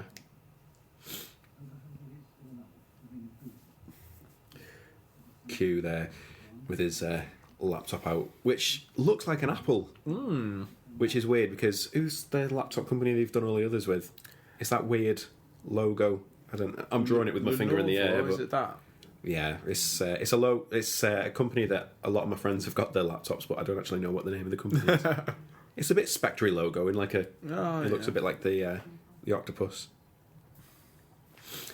It was a bit scary. I'm so glad. I mean, we mentioned it a little bit earlier that they didn't just be done with Quantum. Yeah, I'm so glad they managed to tie it in. So would you say is Quantum just a subsidiary of Spectre? Quantum's like a very small group of Spectre. Yeah. Weirdly enough, again, a little bit more of knowledge and trivia I managed to find about this, if I can just find it on the old cheat sheet. The Bulgarian translation. Yeah, so the Bulgarian translated version of Quantum of Solace translates to Spectre of Solace. Yeah, which makes less sense. Yeah. Because a quantum is a small amount of solace. Yeah. Whereas a Spectre of Solace is like a ghost of solace. Yeah. My favourite thing about Quantum of Solace is... in reference to it is every time Mark Kermode talks about it, he calls it Question of Sport. That's amazing. As well, so we're over to Tangier now. Yeah, I always thought this was a Not the same city, obviously, but I always thought it was like an homage to Casablanca, this bit. Yeah. Based on nothing, really. Well, there's a few... the stuff on the train later when he's... The fact that it's called L'American. Yeah. It's called Cafe American. When he's got the red carnation in his jacket Yeah. later on. I mean, I know that's very much going back to Goldfinger and stuff, but it's still yeah. a bit bogey. Yeah. Oh, I love Bogey. We were talking about Play It Against Sam the other day, weren't we? Oh, we should definitely watch that. Yeah, we should. I've got the play, actually, the script of it, which is very funny. Ooh. I want to, sort of the theatrical equivalent of an audio commentary, I want to read the play along with the film that'd be and cool. see what differences Yeah. there are. Will it be cool? I think it'll be Yeah, cool. I think it'll be But I think cool. most people listen to this will go like, What are you doing with your life? what a bunch of losers. Such nerds. Which is just my Woody Allen impression anyway. I think anyone listening to us is at least just as nerdy as us. Well, I'm trying to think. I mean, have we got regular listeners? I think some people probably decide which podcast to listen to. Yeah, I think that's understandable. An episode by episode basis. I'm gonna take a punt now and say Lee Thompson, Kath Anderson. If you're here at this moment, hi. I hope this makes you smile. Yeah. There we go. There are two regulars. And my mother. Oh, Hasn't seen anything. No, I don't think that's true. Okay, well, just in case. Yeah. Hello, Hiya. Mrs. Williamson. Hello. Hi. Well done on creating Jamie. Aw. And Andrew. And you raised them well. It's funny because there's James in the family. I'm sure Andrew is James Bond's dad. Ooh. Or there's some Bond. Andrew related. Bond, yeah. Yeah. And then Delacroix Bond. So, yeah. Yeah. The mother. What I found as well Delacroix in the family. was pretty cool was the most locations similar in different Bond films. This and The Living Daylights have got the most in common, Oh. locations wise. The Living Daylights. Such a good song. Underrated song as well. Yeah. Which I always think. Aha. Yeah, aha. I'm trying to find a list of... If that was a still, Oh, it's beautiful. so much of this film. If that was a still, gorgeous, such Yeah, brilliant yeah. frame shot. Every frame a picture, Yeah. which is a really good YouTube channel, guys. Check Every that out. every time we get to, I think last time we watched this together in this exact same sofa. I think I said the exact same scene as well. Yeah. Every It looks shot amazing. could be a postcard. Yeah. The location similarities with The Living Daylights is Tangier, Morocco, London, of course, and Austria. Ooh. And that's the most in common of any of the 24 Bonds. Makes sense as well that they go back to Austria. Yeah. A lot of people were complaining as well, saying that this film visually looked quite dull compared to Skyfall, which It's not as I think it looks more classic than Skyfall Yeah, I does. was thinking there's a lot. People were more. saying like with Skyfall it was a lot more colourful, whereas this just looks a bit sunken. And it's not as brightly Yeah. coloured as Skyfall, but It's a different palette, definitely, but I think yeah. it's it suits the Beautiful. film Yeah. more. Like this is very classic Hollywood sort of era stuff. definitely. But especially all this shit with the net curtain around the bed and all that kind of stuff. It looks very classic. The biggest thing I think part of the people are judging this film against Skyfall too much. I mean, I prefer this to Skyfall. Yeah, I can understand why. The reason why, like I've said, is that, in my opinion, is that people aren't as invested in Spectre as we are as an organisation, as a historical. Yeah, you thing. can come to Skyfall as a complete neutral. Yeah, Enjoy it. or it's not even. I mean, a lot of people have seen Casino Royale and have seen Quantum and have seen Skyfall, and then Spectre is just like so much for people who've seen the films which came 30 years before. Yeah. I can understand why people aren't as. It doesn't reveal it in a way which you'd need to reveal it for someone if someone had never heard of it before. Yeah, That's the issue. I mean, I've never seen anything of the Star Treks, so I don't really know. But when they reveal Khan in the second one, exactly. You're like, that was just for the Trekkies, wasn't it? Whereas Yeah. the everyday fans are a bit like, oh, Khan. Yeah, I've heard that's of it. that. I guess kind of similar to because I've just seen Batman vs Superman. God Yeah. awful. Don't watch it. Go and watch Eddie the Eagle instead. Yeah. But the thing where Lex Luthor where he shaves his head at the end. Yeah. So it's, I mean, Jesse Eisenberg just plays it as if it's the Riddler, Jim Carrey, all the way through it. Like, But yeah, like obviously we both know that Lex Luthor has has a bald head. Yeah. But like you're not like there going, oh, that's a big moment, unless you actually care that it's a big moment already. Because I mean, the only thing Superman I've seen is Man of Steel and Batman vs Superman, and both of them are god awful. I used to watch the The TV series. Yeah, I wouldn't mind watching the Christopher Reeve films. Yeah. But the thing is, they're on Now TV, but only 2, 3, and 4. The first one isn't, and I don't want to jump. That's really weird. I don't want to jump in on the Superman Returns as well, which I didn't see, which has got Kevin Spacey as Lex Luthor, hasn't it? Yeah.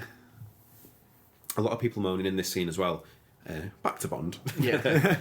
the scene with the mouse, where Bond interrogates the mouse and going like, "Oh, that's so ridiculous," and "Oh, everything's so convenient how it just slides from one to the other."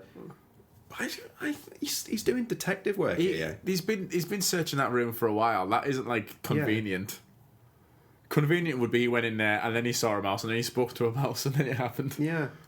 You know, she's all asleep and shit. And people moaning about the convenience, how it just moves from plot point to plot point. Well, that's how a film works. But not only that, the convenience of Silver's escape plan. Yeah. It's like, that is far less believable than anything that goes on in here. I feel like in a film, you believe the plot holes if you like the film. Yeah. The plot holes and the film quality of film aren't really connected. This was my blockbuster big pick of last year. I mean, I know you got trumped by Star Wars. Mine was Star Wars. I'm a star half for Star Wars. Yeah. But, yeah, I love this film. Yeah. I think people are far too critical about it. I think a lot of the euphoria that came with Skyfall as well is it was an Olympic year in London as well, so there was that whole Viva La Britain, well, not Viva La Britain, but and also Skyfall was following Quantum. And it'd been a few years. How many years had it been? Like Quantum was 2008 or 9, was it? I think it's 2007. No, because Casino Royale was 2006. Okay, then it would have been 2008. I was in uni when I saw Quantum. It would have been 2008 then. Yeah, I mean, Daniel Craig's got a nice hiney. Just looking at it there. Look at all his great photos as well. So good. We're at the age now, aren't we, where actors can start using childhood photographs of them and stuff and things in the roles. I love this moment where he finds the Vesper interrogation tape. I love that it's VHS. Yeah. And even in a DVD world as well. Yeah, that was the time when they could have had it I think even something. Blu-rays had probably started in 2006. Yeah, so they were coming through at least. Yeah, you could have had it on a hard drive at that point, definitely. Because I've filmed stuff on really shitty camcorders, and you could do it on hard drives. He takes a moment and then just throws it away, and I love that. Mm-hmm. I love this really. The weird thing is, he's trying to find Oberhauser now. This is a bit I've been confused by, so you might help. He's trying to find Oberhauser now, and for some reason that old computer has the coordinates for this modern phone or this modern place. That's a bit it's like, because it's so old, it's like a retro thing, but yet he's using it to find something that's just there now. Could his base not have been there for years? Like, maybe. Do you think the base that we later find out is Blofeld's base? Don't they? Yeah, is that the base of Spectre? I don't know. It's hard to tell. Obviously, it'll have been there for a while because it's where the but I mean, they've been saying, haven't they, that Mr. White's still been searching for it. Like, the computer's old, but that piece of paper is quite recent. Yeah. So,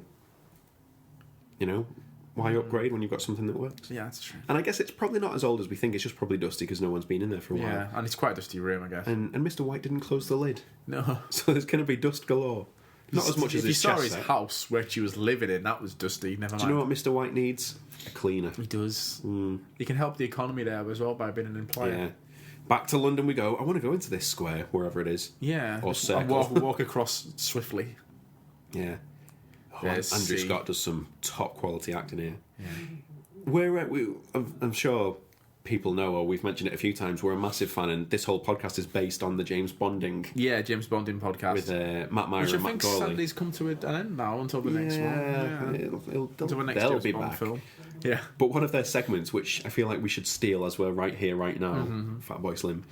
Or is it Chemical Brothers, right here, right now? It'd be fine. Oh, yeah, whoever knows.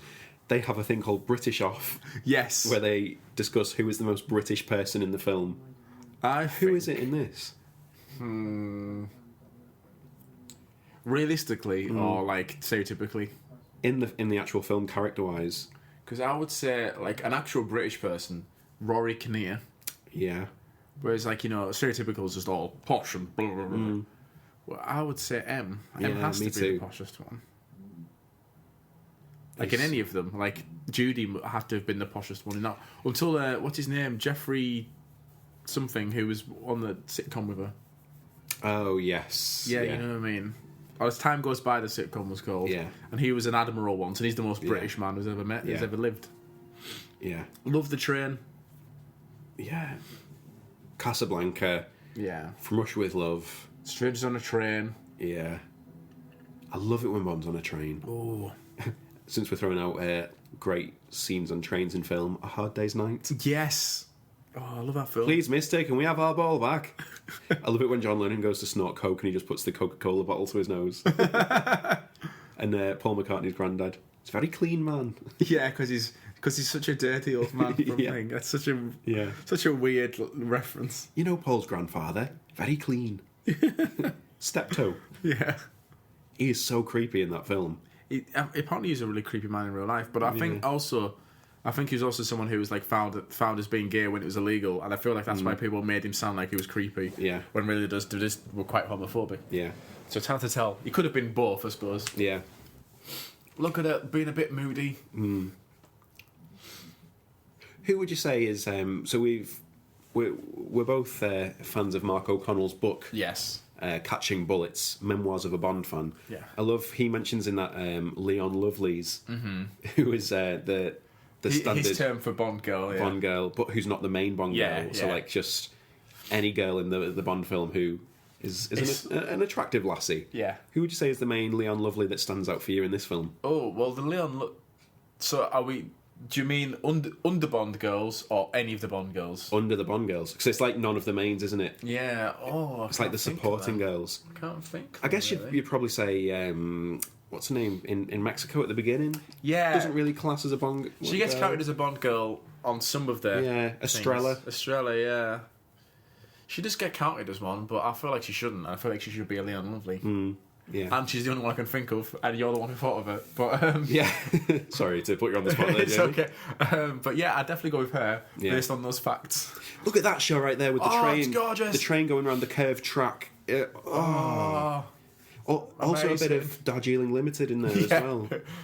Which is a very underrated film in the... Do you want to have weirdly seen more? What's that? The little shot... I love that shot with Natalie Portman. Yeah. Really good. I really want to go into this... is it a pub or a restaurant? Yeah, I would say it's a restaurant, but it reminds me of like the Phil, but with loads more paintings. I want to go in the toilet in the film. Oh, it's so good. We should say the Such a weird thing to say randomly on a podcast. For those of you who don't know, the Philharmonic pub in Liverpool up on the corner of Hope Street has these fantastic toilets or urinals. Yeah. And you feel like you shouldn't be peeing on them. Yeah, they're made out of like listed marble. Yeah. And you always feel bad every time you have a wee. But they have like Liverpool like tours, don't they? Yeah. And things where people go around the city and they show them the sights and stuff. And they go into the toilets. Yeah. And brother, do they knock before they go in? Brother, they don't. There's been times where I've been in there just having a tinkle, and then all of a sudden, an army full of people will come in with SLRs. Is it women as well? Yeah, anyone. They just come in. So there's got to be laws against that. It's like the cameras at the start of is it Rio? Duran Duran. Yeah. All right. White tuxedo. White tuxedo. White tuxedo. I was thinking more about Leia Seydoux. Oh yeah. I mean. They both look stunning. Imagine the baby. Yeah. Blonde. Yeah, well, it'd have to be, I suppose. Yeah. It makes trouble, crazy things. I just love the fact that we get the... The question I have, Madeline Swan, why? How come she's got... Is her mother's name, you think? Is her mother British, do you think? Yeah, well, we find out Mr. White is a code name. Yeah. Yeah. But so his real name would be Swan. But would it be Swan, though? Because he's like Austrian. She's French. I still presumed it would... Yeah. It would be like his mother, like her mother's name or something. Like her Maybe. mother was like... But you can be from a different country and That's true, it's true. Yeah. That is true. What I can see is... I have met a Papastafopoulos before I read a British accent. You can see people in the bled out in the distance who are also having a meal. They're just behind Leia Seydoux's shoulder. I want to know where they go once Bautista turns up and starts fighting. That's true. You don't hear any screams. I think they're all like people who travel by overnight train are quite used to this kind of thing. Yeah. I think. This fight. So here we go. They get the drinks. That's the quickest waiter I've ever known in my life as well. Oh, they've both got olives in the drink. A dirty martini, if you will. Wash the glass after. Yeah. All right, so I love it when we see reflections of bad guys and things, which we see... Yeah, the best ones. What's the film where you see a reflection of someone in someone's eyeball? Is it like a Hitchcock one? Yeah, but you see it also in Goldfinger with the girl at the beginning, where the guy comes up before he electrocutes him in the bath. Yeah. And then also in... yeah, that's so stupid. Living Day, like Spy Who Loved Me as well, where the girl's about to get, where's Feckish? And then she sees the bald chap who's with Jaws, shoots, and then Roger Moore spins around. This fight on a train scene, by the way, so good. It's brutal as like some people didn't think it is as good as the For Russia with Love one, but I think it's just as good. Yeah, that slap to Leah Seydoux just shows how mean this guy actually is as well. The way he powers through that room. You saw someone there though in the someone in the kitchen. Yeah, he's doing a run at This is where you think, where he's holding his head like this, you think, is he going to get his nails out? That's the thing, he should be fighting with his nails on, and he should be going for it. Yeah. It's weird, though, because I sort of think, like, if he's going to Blofeld's, why is he trying to kill him? Yeah, that's true. That's one of my main gripes with this film. I think... Or is he just going to rough him up? I think he's just generally chasing him, and he doesn't know that he's going to Blofeld's. I think that's the idea. Yeah. With all the train fights, I mean... I love this, with the alcohol goes on fire and he takes his jacket off. Oh, he's quite relaxed. This is the best Daniel Craig fight scene. Yeah, I think so. There, I've said it. Yeah, I think I'd put this over the parkour chase at the beginning. Yeah, I'd put it over the plane about to get blown up in Casino Royale. Yeah, I'd put it over the helicopter at the beginning of this as well. The staircase chase in Casino Royale as well. Yeah. I think it's just amazing. Because it's so close quarters and so you feel every punch kind of thing. It's incredible. Well, every punch from Batista, not many from Bond, so you feel them a little bit. About to throw him off the train. I just love how Madeline just turns up now. Yeah. The fact that he gets shot, she shoots him. Here we go. And she's all like, "Don't teach me how to shoot." About to just been shot in the arm. Then she looks fucking badass with that gun. Yeah, she does. Sarah Connor-esque. Yeah. Better than Sarah Connor, let's be honest. Wowzers. Yeah, I'm not such a big fan of Sarah Connor. No, you're not, are you? No. I approve. All right, this is the one major gripe I had coming out of the film. Yeah, you've talked about this before. I can see why. Yeah. Because this is one word in the film, isn't it? It's just one word in the film, and for such a badass, cool henchman, they turn him into a bumbling comedy character at the end. Have you heard the homage this is meant to be? Jaws. Yeah. With the barrels. Jaws, but not Jaws. Yeah. Yeah. Jaws the shark. Yeah. Bruce. I like that it's for some reason a random foreign accent as well though. Because he's American. Yeah. He doesn't say shit. Yeah. So does that mean he didn't die by doing that, would he? That wouldn't kill him. I'd hope he. If he can survive a car crash like earlier. A lot of people in the Bond fraternity want him to come back. I feel like he could only come back if it was Daniel Craig. Me too. I feel like the way they do Bond now, they can't have. No. I feel like M they could get away with. Yeah. I think Q they could get away with. I feel like Moneypenny they could get away with. But I think one shot characters like that. Gratuitous sex scene. Oh, if only. And I believe this as well. Because there's that whole thing in Speed, the Keanu Reeves flick. Yeah. Where they say at the end. What a beautiful shot. Oh, it looks like the train. Yeah. Not going through a tunnel though. Oh. Hitchcock would have done that. Definitely. Yeah. And then backed up and then back in again. Yeah.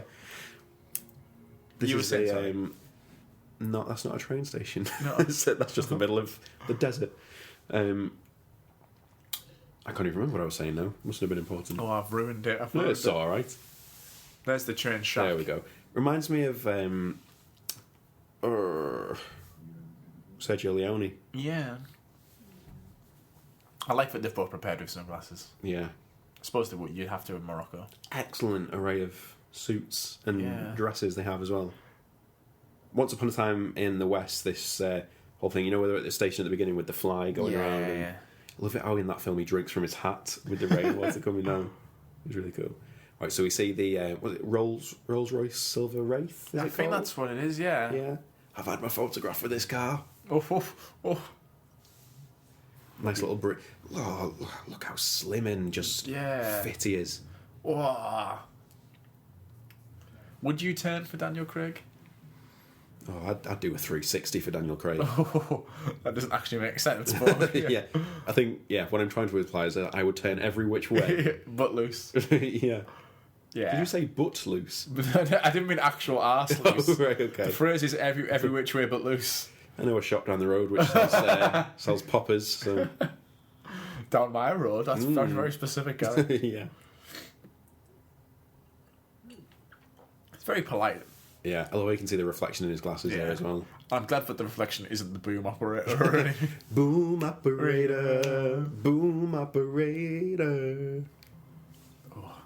I love. I wouldn't have thought that would be a really good car for the desert. No, it's working. It reminds me though, because isn't that the car they have in Last Crusade where they try and offer the guy all the jewels, don't they? He goes, precious valuables like that, and then the guy, so we can let the Nazis dig for the.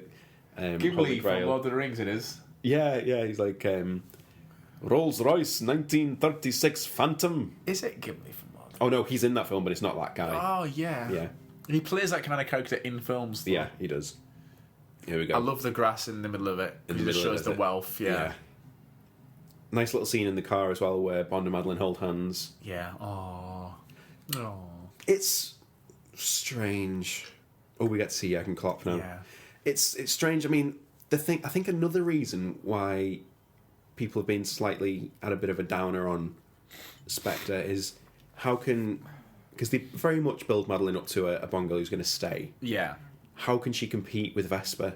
She doesn't have enough time, despite the fact it's the longest Bond film. Yeah. Doesn't have enough time with him because he's off doing other things by himself before she even turns up. And who do you prefer between Vesper and Madeline? Vesper.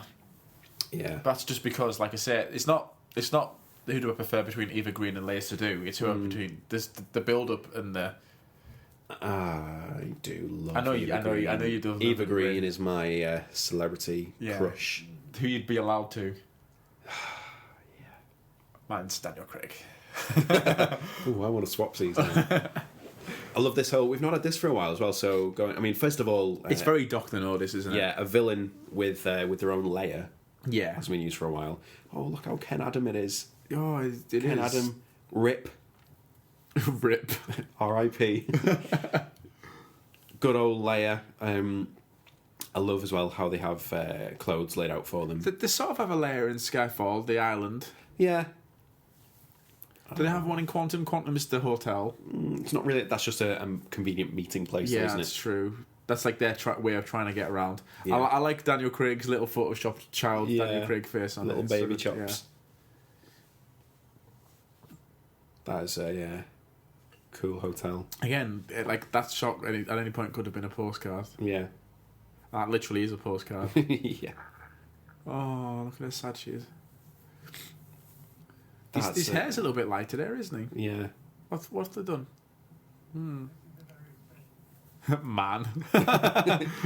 Sorry, I was thinking that was what they put as his title on subtitles, was just Man. Jurgen Klopp is called Man. Yeah. The fact that they get someone called Elvis in Quantum of Solace. Yeah, I love how shit Elvis is. Yeah, but he's not even good in like a shitty way. Yeah.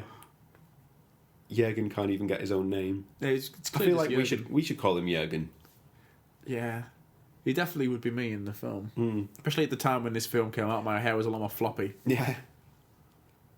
Usually, I think I've mentioned to you with guest of old podcast Sophie, who was on Heathers. Yeah. When we used to watch films together, we'd pick characters at the start and we'd be those, and then who you'd support. The game was we'd have to try and not die during the film and stuff. And if you're Man or Jurgen, as we've dubbed him, he dies. Yeah, but who would you have been? Well, I feel like I'm tainted. I can't pick now. You're going to say I know dies and stuff. So, yeah. But, yeah, I think the rule is you can't pick the main. Yeah. In Bond, because imagine if they killed Bond off though. Oh, that'd be interesting. I don't know if I'd want him to, but no, definitely something to think about. So we go into the base here and we see the meteorite. Again, it's a meteorite. Yeah. I love that on the subtitles now. So he's actually subtitled as Blofeld there. Was he? Yeah, it said Blofeld. That's fucking stupid. So the Spectre subtitles have just ruined it for someone who's deaf. Ruined the reveal. The film, yeah. My thing as well that I thought here is Christoph Waltz. He's not wearing socks, so he's definitely evil. Yeah, man, loafers with no socks. Loafers for those gophers. Oh no, it's former loafers, now my gophers. Yeah. In Mr. Burns, Be My Vest. That's a great song as well. Yeah.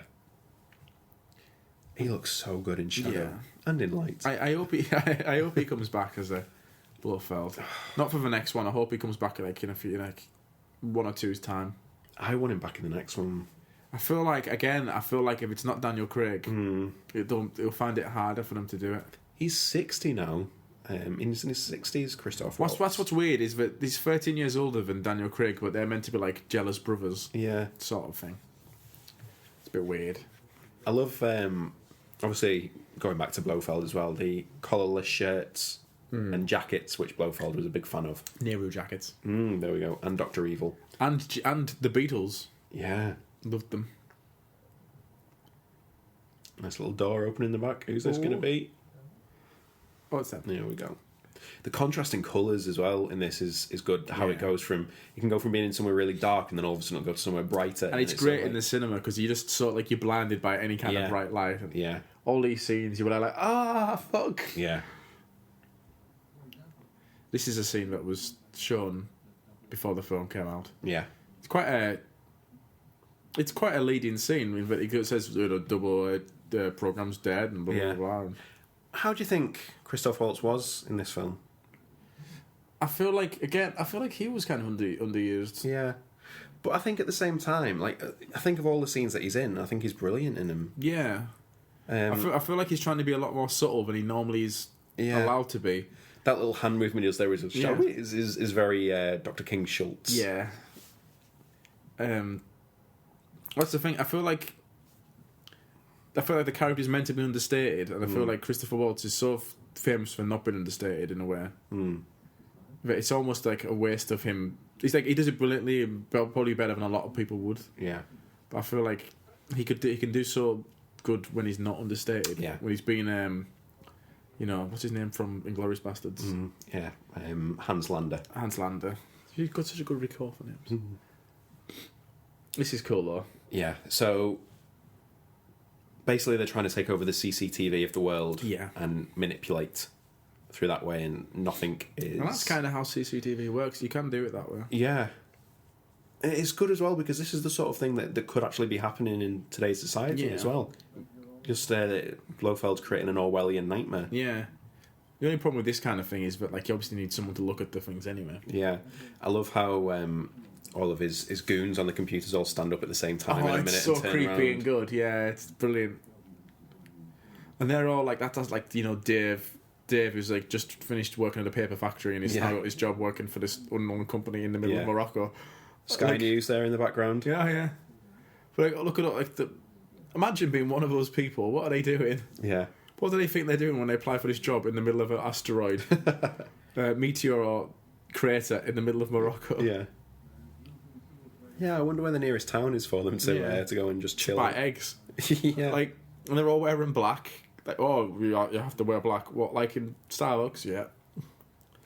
This was one of the things, wasn't it, that people had trouble with as well, like retrospectively linking the Craig timeline all together. I don't like the line, I am the source of all your troubles or something. Yeah, I mean, but it solves some of the problems. So when you think about one of the problems which we mentioned earlier with Silver and Skyfall escaping so easily, you think if it was Blofeld controlling all the computer systems, and if Silver was just the computer guy for Spectre, then that I'd like it helps. Though. What I'd like if it was me, I like that Spectre was behind it all, but I don't want it to be. He's there going, "I'm the author of all your pain." Literally just said it. I don't want him to have been to know that Bond was Bond. Yeah, if you know what I mean. I like him to be doing it, and just by coincidence, in charge of Quantum, so in charge of everything that happened in Casino Royale and what happened afterwards, blah blah blah. But he's not there going, "Oh, I'm going to kill Eva Green." Why? Ooh, I just am. Yeah. Oh, I'm just going to make Bond sad. I just want it to be like coincidence, and then at this point they realise who each other is. We find out in the next scene, obviously, the brothers. Yeah. Which, adopted brothers. It's, See, it's cheesier when they actually are brothers. Yeah, I mean, and also dangerously close to Austin Powers Goldmember, if they do that. But people again saying, like, what a weak thread for the narrative arc in terms of would he really be going through all this trouble just for the sake of because he was jealous of his younger brother? But then one of the arguments I did hear was that you've got an insane psychotic madman and stuff, and it's exactly the kind of thing. Of course, it's going to be little things like that which you're going to he's going to obsess over. He killed his dad over it. It's not like he's going to obsess over the little things. That's he's in charge of everything. He's like, he doesn't have to, like, worry about where his next cup of coffee's coming from. Do you reckon these computer goons are on a decent wage? They must be on a decent wage. They have to randomly stand up when some short Austrian guy says stand up. Yeah. Not one of them's coughing. There'd be someone taking the piss if they were on it. I've never actually thought of this, but yeah, Blofeld's Austrian. Yeah. Surely no one evil could come from Austria. No. That's a Hitler reference in case anyone didn't get it. I love that they have the dancing, like just a kite dancing in the wind. Yeah. Or hurricane line again. Yeah. It's such a good line. Yeah. It's in the trailer, it's in this film twice. Yeah. How many times did we watch that trailer? Yeah. In advance for this. Look at his face there. You dickhead. Yeah. I love how Madeline doesn't actually watch. Alright, so Bond's been knocked out. This is the bit now where he wakes. Oh my god, here we go. A lot of people hated this as well. Oh, shut up, people. People talking distinctly about the scene. I love it where you see the gecko coming up the window. Yeah, that's cool. Which is the best thing. The best thing is the cat. Yeah. Which, did you read it was this bit with that cat bit? There we go. Was cut in the Indian version. Why? Because he says a line. Bond says a line, "Hello, pussy," in a minute, and they cut it in India. God. Okay, so we haven't had Bond tied up like this since The World Is Not Enough in that sex chair. Yeah. That, with Sophie Marceau. Where they were tightening his neck and Pierce Brosnan was doing the Brosnan face. The pain acting. Yeah. The closest thing we've had to that is Goldfinger with the laser chair. Yeah. There was the thing as well where there's the lasers flying around in Die Another Day. Oh, Lawrence Bacall. Yeah. Mr. Kill from Die Another Day. Yeah. Do you know what?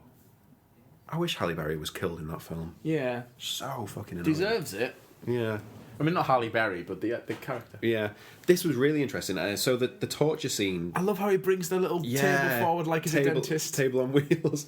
He is very dentist. In fact, this just looks like the most glorified dentist in the world.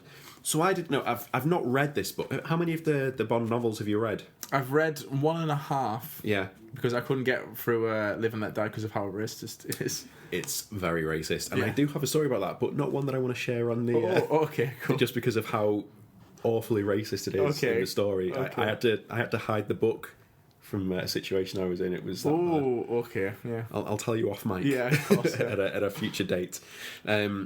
So this is in a book, this scene. Or this version of it was in a book. So basically he's drilling for... the nerves. Yeah, the nerves to try and erase his mind.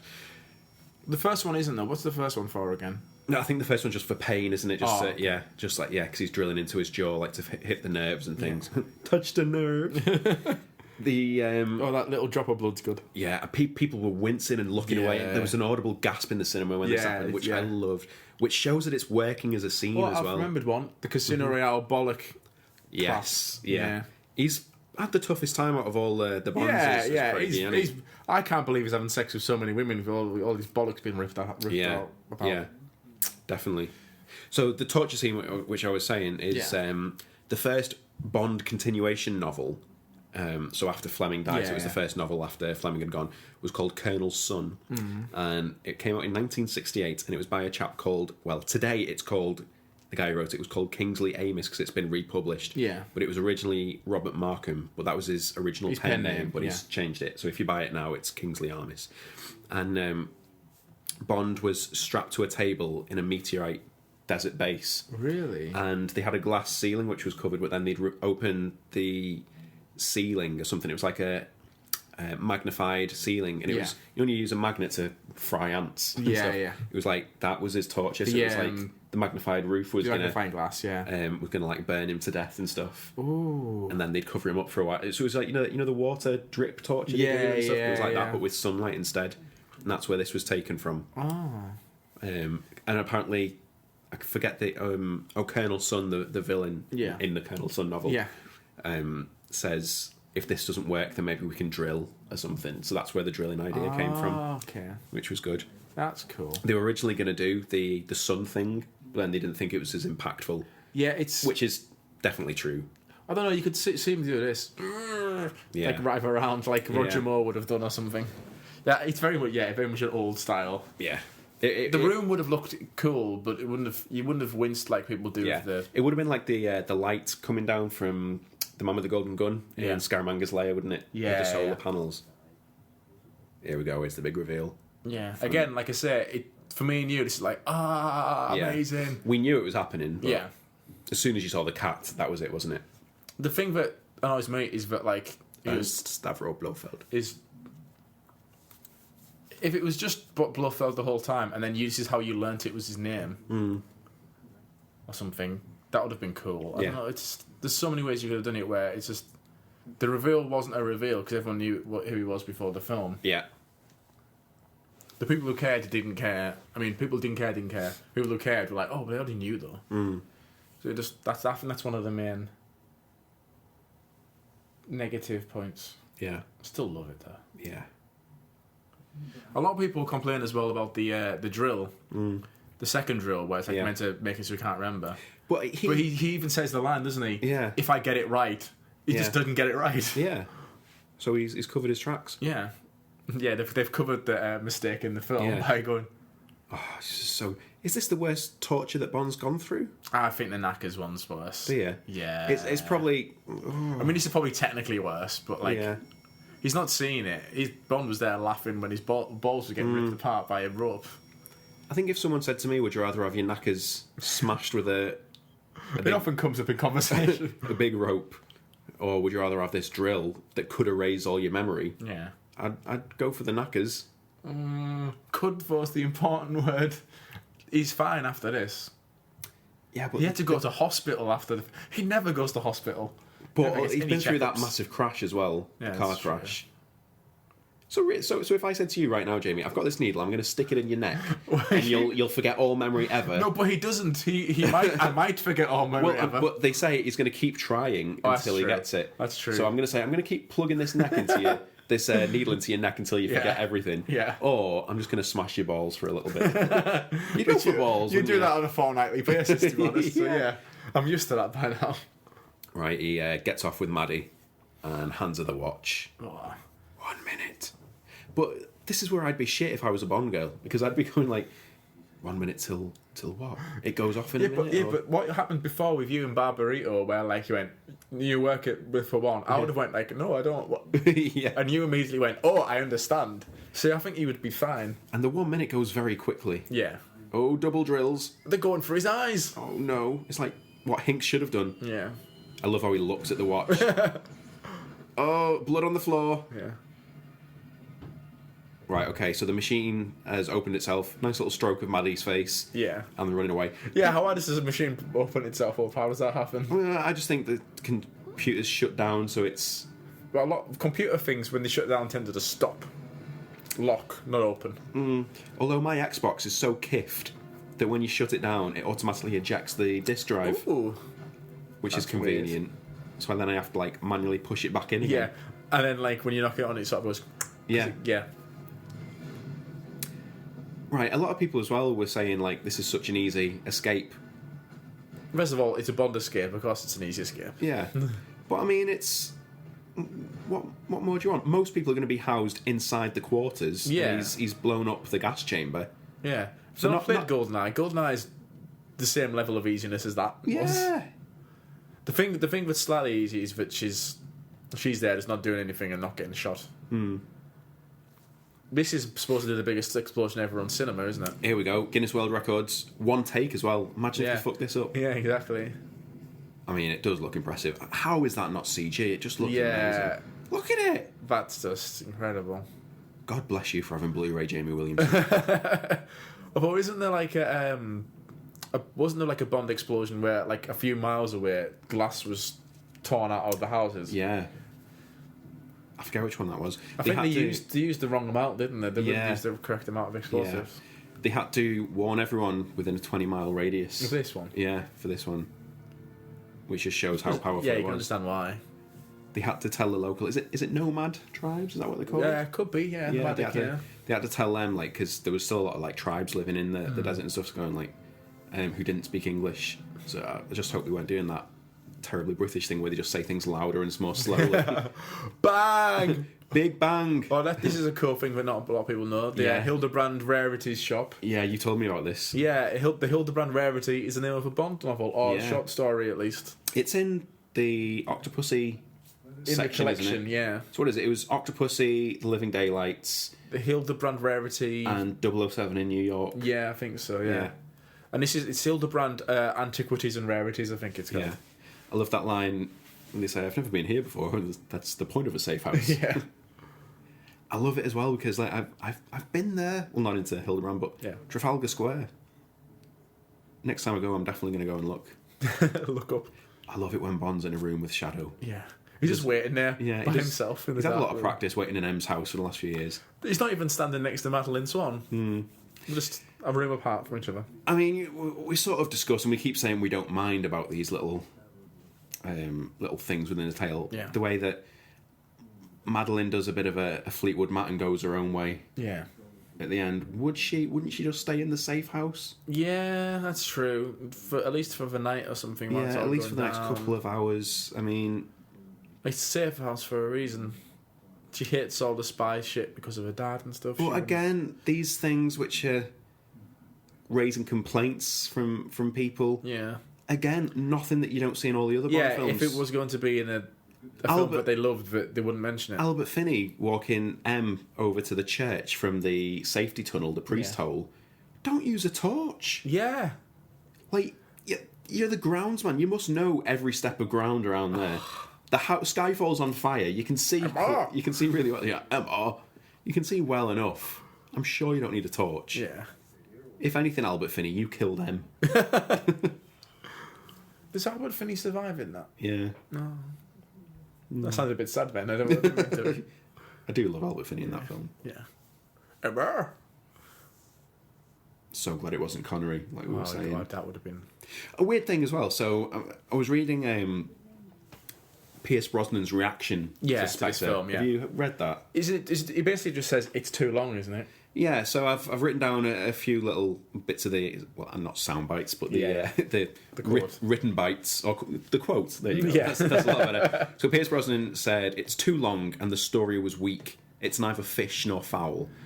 I think he's meaning it's trying to be too funny and too actiony with that, and I think. But he's the king of. Yeah, he's definitely neither. Well, he's foul, but in the other way. Yeah.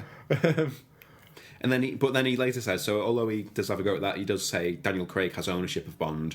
He just needs to get a tighter story, and he'll have himself another classic. Yeah. Well, like you said, if this was a 2-film deal, shortened to 1 film, what they've done is they've kept the set pieces just the same length and they've cut a lot out, is what it seems like. Yeah. There's a lot of missing pieces. But imagine if this was, I definitely don't think the story would be strong enough for 2 films. No, well, I think they must have taken, because, like you say, they had a bunt in it, didn't they? And things, that's true. They've removed all that. Yeah, so I do imagine there would have been things removed. This scene knocked me for 6. You know, where the car just comes out of nowhere. Yeah, you weren't expecting it all. No. Yeah. A bit Dark Knight, wasn't it? In the definitely, yeah. The Lamborghini, sir.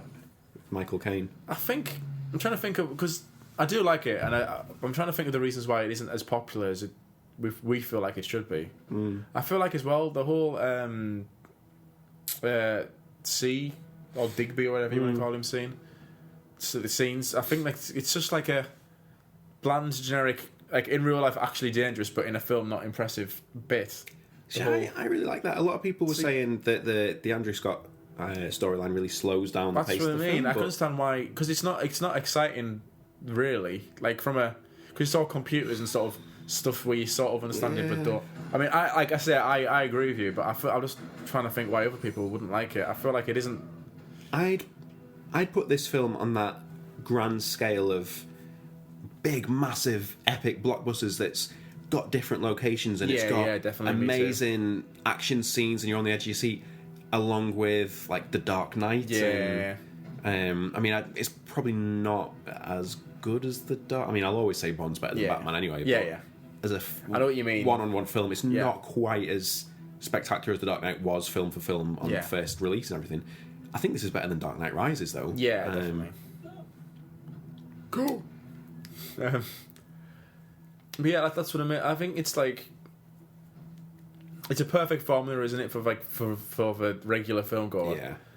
You need to get it like perfect. Whereas I feel like it has so many good nods and so many things that like beforehand you'd say you'd wanted, like, you know, it wasn't skiing, but like, you know, snow sequences and stuff. It's a little bit of a redo of On Her Majesty's Secret Service in the best way, in that like it's him properly going off with a woman who he actually loves and stuff. Yeah. The bit where he escapes there, where he grabs the gun from one of them, shoots the other goon, and then shoots the guy who had the gun, and then the way he twists his hand around to get out of those plastic binds, whatever they're called. Yeah. That is so badass. I've tried to get out of those. You can't get out of them at all, no. I mean, I've not tried it doing that spinny thing that he does and then whipping your hands out. Cable ties, they're called. Cable ties, there we go. I've seen a few times cable ties tying up a lot of cable ties. Yeah. And I feel like that's just incestuous and wrong. Yeah. I really want to, every time I watch this, and obviously we won't do it now because we're doing it real time, but I want to pause that and read all the names. They're all cast and crew. Yeah. I was wondering, is that the wall where Silver is? Because M says, doesn't she, I'll have your name struck off. Yeah, I was presuming it was that wall. But you'd think they'd put it... His name wasn't Silver, it was something else, wasn't it? Raoul. I forget. No. But yeah, I was presuming you'd see his name there, but you don't. So this is again what's good about it, because you don't just get Bond on his mission. So you've got Bond who's just seen his name writing on the wall like the Sam Smith song written on as he's searching. It's a trap. Yeah. Good old Akbar. But we've got the Scooby Gang of M, Q, and Moneypenny. This is what I mean. I feel like this isn't built up enough. The CNS thing. There's not enough. For it to be like the big set piece thing at the end. Yeah. I feel like there's just not enough scenes. I think what you could do with one or two more. Yeah. Quite similar to the opening of Casino Royale, where Bond says, like, I know where you keep your gun. Yeah, this is very, I love it. I like when he's there in the corner. Yeah. Hello, I'm here too. Don't mind me, I'm Q. I love how Ralph finds his hair is just a little bit ski whiff. Yeah, it's been an awful night. He's been in a car crash, hasn't he? So. Yeah. There's that effect. Oh, here we go. This is the line that everyone howled at in the cinema when I saw it. Oh, there's a question I've got to ask you, but I'll ask it afterwards because of the effect. Also, as well, we should... The amount of times they sort of reference... Right, there's a big net there. Yeah. So if anyone falls, there's a big net to save Bond. It's fine. It's fine. I love the water in that, because it doesn't really make sense. I suppose it's so you can get boats out onto the Thames, but it just looks so good and... I'm so glad they could easily have done the world is not enough boat. I'm glad they didn't. Yeah. Or the Daniel Craig announcement boat. Yeah. With his little... Oh, there's the high explosive in case you didn't realise. Yeah. Oh, I'm C. How is C in Sherlock? Because you've seen the Sherlock, haven't you? I've never seen it. I thought he was too big. Yeah. Not like size wise. I mean, like I think he acted way over the top in Sherlock. I thought. They're on Netflix. I need to check them out. Yeah, I need to watch them again. I haven't seen the new series. Yeah. Sake of democracy. Strange voice. See, this is why I think Bond, at least the Bond films, are left wing. Yeah. Here we go. Best line in the film. And now we know what C stands for. Oh. Careless. Now, what do you think the innuendo is meant to be? I think he means to call him a Gary Lunt. See, I was thinking of Gary Lunt as well, but I've read some people saying, haha, he was going to call him a cock. I was like, no. What? Yeah. Why would you choose, if all the C words, would you choose cock? Yeah. I'd choose curmudgeon over cock. Yeah. I love, as all these targets are spinning with all Daniel Craig's picture, and then we see, who do we see? We see Le Chiffre. Yeah. M's there. Silver. I just love the idea of like Blofeld going around with a Pritt stick, trying to like get them all ready. Apparently, I should have said this earlier on, but apparently Dominic Green was actually in the titles, like in the script for the titles. Yeah. So I'm not sure, and I assume reason why I thought of it because I assume he was there as well. Yeah, if I'm not only sure they could have had him why. there as well. I'm not sure why he wasn't. I think is Vesper there? No. Is it So just we've the got 4 of them? Lashif, Yeah, the Chief, Silver. Come on. Oh, Oh, yeah, Vesper, she is Vesper, there. What are these little rooms though? They look like swimming baths. Yeah. Mr. White. I'm guessing they're just interrogation or like Yeah. holding cells or something. Is Em not there though? Yeah, there she is. So it's everyone apart from Green. Yeah. Well, there's no one from Quantum. They don't have the random Camille or anything. Yeah. Elvis. Yeah. Strawberry Fields. Oh. Strobes. I'd have loved her to come back. I wish she didn't die. Yeah. In that Goldfinger-esque manner. Yeah. Here we go. Love this. Gunshot into the Spectre logo. Yeah. Beautiful. That's brilliant. One of my favourite possessions is the metallic popcorn tub I bought with Spectre. Ooh. I'm sure I've shown you. I don't think before. you have actually. Yeah, ultimate fanboy. It was when I went to see. If you go and watch it in Empire Cinema when it came out, Yeah. they were selling like a big Spectre cup and also a metallic popcorn tub, so you get to keep them because they're both metallic and Is it like reusable. a Spectre? Yeah, it's a Spectre and it's got it's like a big cup and it's got Spectre logo all 3D and everything on it. Oh, I like that. Blofeld's got his scar. Yeah, I like that. I feel like it's too good though, because like he's white. Because if his eye going white, Yeah, like an old-fashioned one, his eye would be fine because they wouldn't be able to do it, would they? it looks really cool. So I feel like they should have had it a little bit more lo-fi. The scar, for me. I kind of like it. I wonder if he's going to go bald in the other ones. I mean, so Cuckoo. I feel like it would be a waste if they don't have Blofeld back. Yeah, they need to. And you sort of think as well, if Silver can escape, Yeah, then Blofeld, of yeah. course. They've set it up. He's not dead at the end. There's no Yeah. reason why he's not coming back. Yeah, I mean, like if Silver's in charge of the police, those fake police, then Blofeld's Yeah. in charge of the fake police. yeah, totally.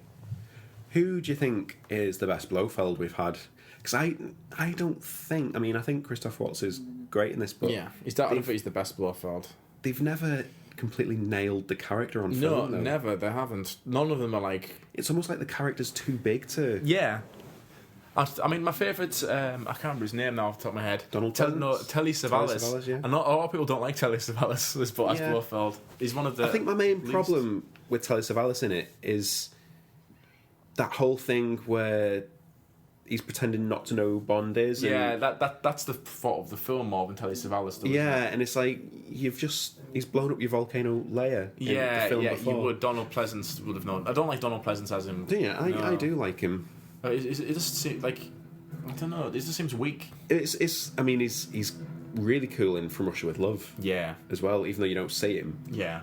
That's probably the best Blofeld. Actually, he's the one you don't see. he's the most sinister. Yeah. Here we go. What do you think of Charles Gray? It's just He just Diamonds Are Forever was the turning point, wasn't horrible, it? Really. Yeah. With the That whole film, it's one of my least favourite Bond films. It could be. It's not my least favorite, but it's definitely No, it's definitely by a mile my it's least up there. favorite. Sean Connery. Yeah. So this is great as well. So Blofeld is obsessed with Bond Yeah. and the destruction of Bond and destroying his life and everything. Yeah. And he thinks so little of him that he's not even going to stay and wait to see his demise. Yeah. His helicopter hovers outside for a while, but it leaves before the actual Yeah. explosives that's go weird. off. I like that though. But it's Here we go. I love the fact that M doesn't kill C. yeah. He just falls. Because M wouldn't do it really. No, he could have reached out and grabbed him there and Yeah. saved him, perhaps. Oh, he's too far away. Yeah, I guess so. Bit of a Hitchcock death, that. Yeah. Yeah. I like that. It's such a Yeah. good. The stare in the eye. I think he should have lingered a little bit for a Yeah. second. Then he should have had like a real good close up on his face. Yeah, just imagine if he would have been like, "Fly, you fools!" Yeah. Oh. I love the music in this bit as well. Yeah. Thomas Newman, who has done all of the Sam Mendes films, Mm-hmm. apart from one, which is the only Sam Mendes I've not seen, which is called Away We Go. Never seen that film. The name rings a bell. Yeah. System eradicated. Tanner's got a good wardrobe in this film. Yeah. Yeah. They've dressed him up a bit compared Give to him a the lot more others. style than I presume that what's his name? Rory Kinnear. Rory Kinnear has in real life. We've seen Yeah. Rory Kinnear in that sitcom with Oh yeah, what is the sitcom? It's Graham Linehan's one of the writers. Oh, Count Arthur Strong. Count Arthur Strong. I like Count Arthur Strong. I've never seen the sitcom, but they had the show came to my place of work last year, and I got to see the guy in the cast. He was a nice, friendly chap. Yeah. Jamie, there you are in the helicopter. Yeah, I am. Looking at Bond. Will I survive? Oh, I wouldn't You sound like a Motown classic. The B-side. Will I survive? Probably not. Oh, well. Come on, James, you can do it. Yeah, you can pull best. Madeline's been tied up by Spider-Man. Yeah. Gag in the mouth. Oh, it's sellotape. It's the order. Here we go. Right. Jamie, do you remember that little net we saw before? Yeah, I wonder if that will ever come back. Oh, well, here we go. Oh, God. I mean, that's a scary-ass jump. Yeah. You could so easily... I mean, hole or no hole. He almost hit other things on the way down. Yeah. There we go. What a conveniently placed netting. Yeah. But... And the fact that it breaks is actually more convenient than if it didn't, because then But it would be there. Easily. Like, if people are going into, like, explosives, that would be there for falling debris to help them. Yeah. So... It's there for a reason. Yeah. How much are you being paid by the production company to say that? Think about it, guys. Well, Babs is paying me on an hourly basis these days. Oh. Goodbye, James Bond. Mr. Kiss Kiss Bang Bang. Kaboom. That's a reference to a Bond song. Yeah. I'm very excited to see how they rebuild this for the future Bond films. Yeah, as well. it has to be in it because it's just a landmark. So Yeah. it's. Oh, we decided to build it brick for brick, Yeah. like for like. Well, they did it for Wayne Manor, didn't they? That's true. In the Nolan universe. There we go. So off they fly. But I suppose Wayne Manor wasn't built by public finances. Yeah. In fact, yeah, Blofeld, what a horrible man. We paid taxes for that building. Yeah. That bloody Austrian coming over here, blowing up our... Yeah. Here we go. Right, there we go. MC's that Bond's alive, because surely no one would be in pursuit of this helicopter. Yeah. People have complained about this as well, where he shoots with a small firearm against the helicopter. They're wrong. They're wrong. It is actually very possible. Because he misses. Oh, I love this. The Bond theme as well. Yeah. He's not hitting the right place, and then eventually he gets there. Oh, it's so If you ever good. played Grand Theft Auto, you can do it on that. So if you Yeah. can do it on that, you can do it on James Yeah, Bond films. Grand Theft Auto's real, right? Yeah. I love the iconography of this as well. You get to see... Just put the seatbelt on. Yeah. There we go. Big Ben. Millennium Wheel. Is it not the Millennium Wheel? What's it called? London Eye. London Eye. We used to be the Millennium Wheel back in the day. Here we go. Shit's at the fan, Blofeld. Yeah. You got smoke. The thing that's most unrealistic about this is that a helicopter would be allowed to fly so near the Houses of Parliament. Yeah. He's Blofeld though. He can do what he wants. But yeah. Blofeld can do it because, after all, he is the head of Spectre, the Special Executive for Counterintelligence, Terrorism, Revenge, and Extortion. What a roundabout way of getting in that you wrote down what the initials stand for. The worst thing is that the SP both stand for special. Yeah, I'm glad they didn't say that in this film. I wonder if they will in future ones and come up with a new one. Here we go, helicopter crash. I feel like you can get away with Spectre just being called Spectre for the fucks of it. You don't have to do the initials. It could be a Spectre of Death. Yeah. Counter-terrorism's the weird one. Yeah. Oh, poor Jurgens died. Or man. My favourite Stephen Merchant. My favourite bit of credits on Bond is in Octopussy. There's a henchman called Man with Yo-Yo. You know the guy who has the razor yo-yo? Yeah. But did they actually call that a yo-yo though? That's in the credits, yeah. Oh, fucking hell. I did a tweet of it the other day. It's such a bad yo-yo that... Yeah. It doesn't... Oh, it's so naff. Didn't have one of them in the yo-yo craze of the late 90s. I love how Blofeld's just got like a crusty leg. Yeah. You see a bit of bone. Oh. Look at it. Oh. I love the desperate crawl. Yeah, but he's like proper going for it, but he's going slowly because he would have to. It's quite good. Yeah. Here we go. I like how he's like... Looking to his superiors. Stand down. And he's there like, would a generic police officer know about the double section? Yeah. Echo team, stand down. Just a load of the Echo salesmen from Liverpool. Yeah. The Echo's a local paper we have around here. I'm trying to sell the fucking paper. Echo! What did you think in the cinema? Did you think he's going to shoot him? Nah, I knew I wasn't going to shoot him. Did you? Yeah. You don't spend so long trying to get the rights back to Blofeld and then kill him in the first film. Yeah. Kevin McClory, we should give a quick mention to. A shout up or down. Oh. We'll leave that for our lawyers to decide later on. Yeah. Kevin McClory. Well, he made this film happen in a way. You can't Through dying. Yeah. I'm not going to say it. We don't want to be sued by the estate. No, but I'm glad we got Blofeld back. Yeah. And I'm glad we didn't have a rival franchise. Yeah. Strange that he says finish it. There's a second film in a row we've had finish it from a villain. Yeah. Both friends of each other as well. Yeah. Love how he releases his... He releases his clip. Ooh. Yeah. Take my clip, bitch. Yeah. I wonder if... I'm surprised... Do you think Blofeld's a bit of a fighter, or do you think he's just a nerdy... I don't think weakling. I would be very upset if he was. Like Dominic Green, you'd thought would be a nerdy weakling, and he sort of fought all right. I mean, it's very, very like bit him and stuff. It was like very nasty fight. But here we go, walking off into the sunset or the London smog. Not helped by the wreckage of the helicopter, to be fair. Yeah, shame really. I do like London. Yeah. I'd love them to... throws his gun away. Don't do that! Oh, Hit a pigeon! Is this the end of Daniel Craig's tenure? Was that meant to be a metaphor? Because it's a really shit one. He's thrown away his gun. But then he retires every other film these days, doesn't he? Yeah.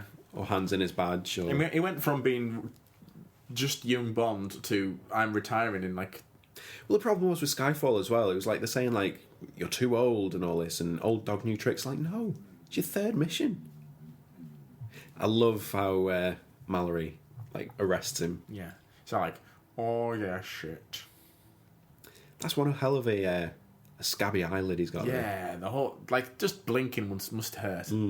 I'd like to know time frame wise, because we don't really get told, but how long after Morocco is this scene as well? Yeah. Time scale wise. Yeah, that's true. A couple of days. I always presume next day when it's this kind of thing. The distance is close enough. Nice little fade to black there. Fade. They hold it for a long time as well. Here we go. Back to grey old London. And we say that, I don't mean that London's a grey city. I love it, but they are grey buildings. Photogenically grey in this film. Yeah, it's gorgeous. That's a great shot. Yeah. Just Q sat on his desk. That's like an Art Deco. Nice cup of Earl Grey. Yeah. Piping hot away there. Yeah. Oh, here we go. We hear a lift shaft. Who is it? Is it 009 for the car? Yeah. I'd love to see a little spin-off where we see Q with his cats at home. Yeah. Or they do things, don't they? Like they're doing with the Star Wars universe at the minute, where they're doing like spin-off films. Yeah. Would you like to see something Bond-wise about that? I don't think every film needs a universe. Yeah, I wouldn't want spin-offs. There's talk. I think there's a Guardian article. I'm definitely sure I sent you where it was saying we should have one where it's set in the 60s and one set now. And to be honest, I wouldn't mind seeing one in the 60s, but I would want it to be that's the Bond films. I wouldn't mind them going back to the 60s. Yeah. Honest. Here we go. Oh, he's driving. He's got his Aston back. Oh, and he's got the girl. He's got Madeline. She was hidden by his big face. Madeline's got him. Ooh. There we go. There's the car with the number plates that we've got. Yeah. Hey. Bond theme, which you may be able to hear slightly in the background. He's driving towards Big Ben. Was that the first time it's used in the film? No, it's used when he's walking along the rooftops at the beginning. Okay. Bond's driven off into the distance and roll credits. Oh my god, I really hope that's not the last time I've got goosebumps again, Jamie. Oh god. Is this the last time we're going to see him? Yeah, for Daniel Craig, yeah, I do think. I'm going to keep flying the flag and I'm going to say no. I wish he would stay. If he was going to do it as well, he'd have to do it real soon. Because, like I said, 47's. This is getting into Roger Moore territory. This. Give him a year to do this TV thing he's doing. Yeah, fucking off to whatever it is. Yeah, we should say though, like it's Bond 25 is in pre-production. Well, not pre-production. It's in. Yeah, it's pre-production. Yeah, production planning. Yeah, like they're getting scripts together. But or they're getting the story together at least. Isn't that always true? But wasn't Quantum they started planning before Casino Royale even came out and stuff? Yeah. So you know. Yeah.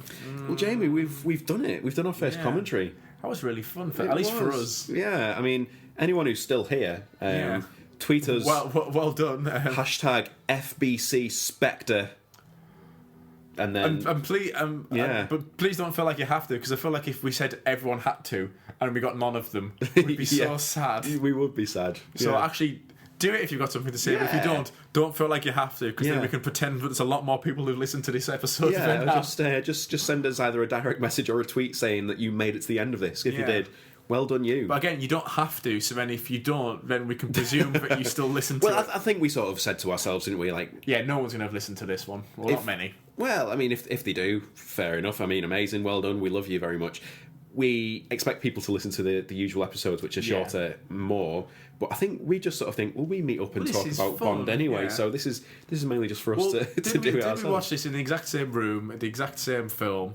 Yeah. Well, obviously the same film, and we thought, well, wouldn't this be good to record and have a laugh? Exactly. I've had a laugh. Yeah, me too. I definitely want to do. We've talked about doing the Force Unleashed. Yeah, I definitely think we should do that. Yeah, we'll do that at some point. Yeah, I'm going to pick a random person now from the credits just to give them a shout out to. Part of the Unsung Heroes of Cinema. Oh, go on. So Unsung Heroes of Cinema, we should say, is a little YouTube segment I've got where I pick people who aren't the main people on working on film. Like, best boys. Yeah, we give them a little bit of a shout out. So I'm going to say Unsung Hero of Spectre. Dune Forsyth, makeup trainee. That's a great name. Dune Forsyth. Dune Forsyth. Who was it? Dune Forsyth. Dune Forsyth. Well done. Makeup trainee. I will say senior effects technician Hugh Goodbody. I was thinking Hugh Goodbody would be the one. There we go. So there are two people. Hugh Goodbody, can't even say it, and Dune Forsyth. Yeah. You two folks, we love you. Well done. Yeah. Great film. You worked very hard. Jamie, this is really strange because we've spent our whole lives being told don't talk during films. And we just smashed that into eternity, pretty much. Yeah. I mean, like, we watched it together. We were both going, this scene and this scene. But things were happening and I was going, oh, yeah.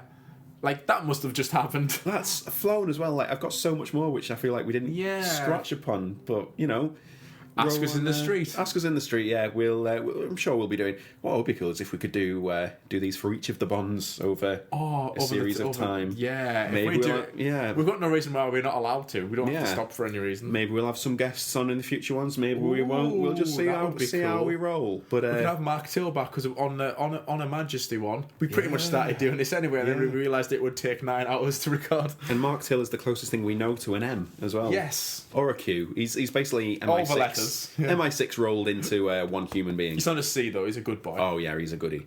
Yeah. Well, I think we should probably go, shouldn't we? Yeah. We'll depart. I mean, this is by far the longest pod we've done, but of course it's justified because it's a commentary. Yeah. It's as long as the film is. Yeah. So thanks a lot for listening, folks, and sticking with us. Especially if you got this far. I mean, you wouldn't have heard this unless you did, but unless we've got people who are just skipping through various. They want to know the end before they start listening to it. Yeah. I suppose, So we're going to depart from this plane, but before we do, we need to say follow us on the Twitter, which is @FilmBookClub. Yeah. Facebook is facebook.com/thefilmbookclub. We still don't know what our website address is going to be yet. We're recording this ahead of the launch. Yeah, but whatever it is, you probably know by now. Or it'll be available on those social medias. Check out the website, check out the articles we've got up there and stuff. Subscribe to the podcast if you're just listening to this as a one-off first timer. Check out the YouTube channel, which is Film Book Club on YouTube. Yeah. And Jamie, what's your Twitter? @JamieScript. Gary, what's yours? Oh, mine is @GaryTheLunt. Oh, and you are. There we go.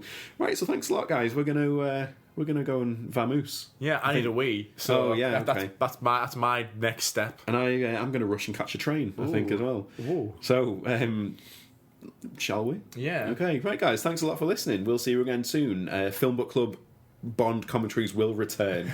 Oh, that was good. This has been Spectre.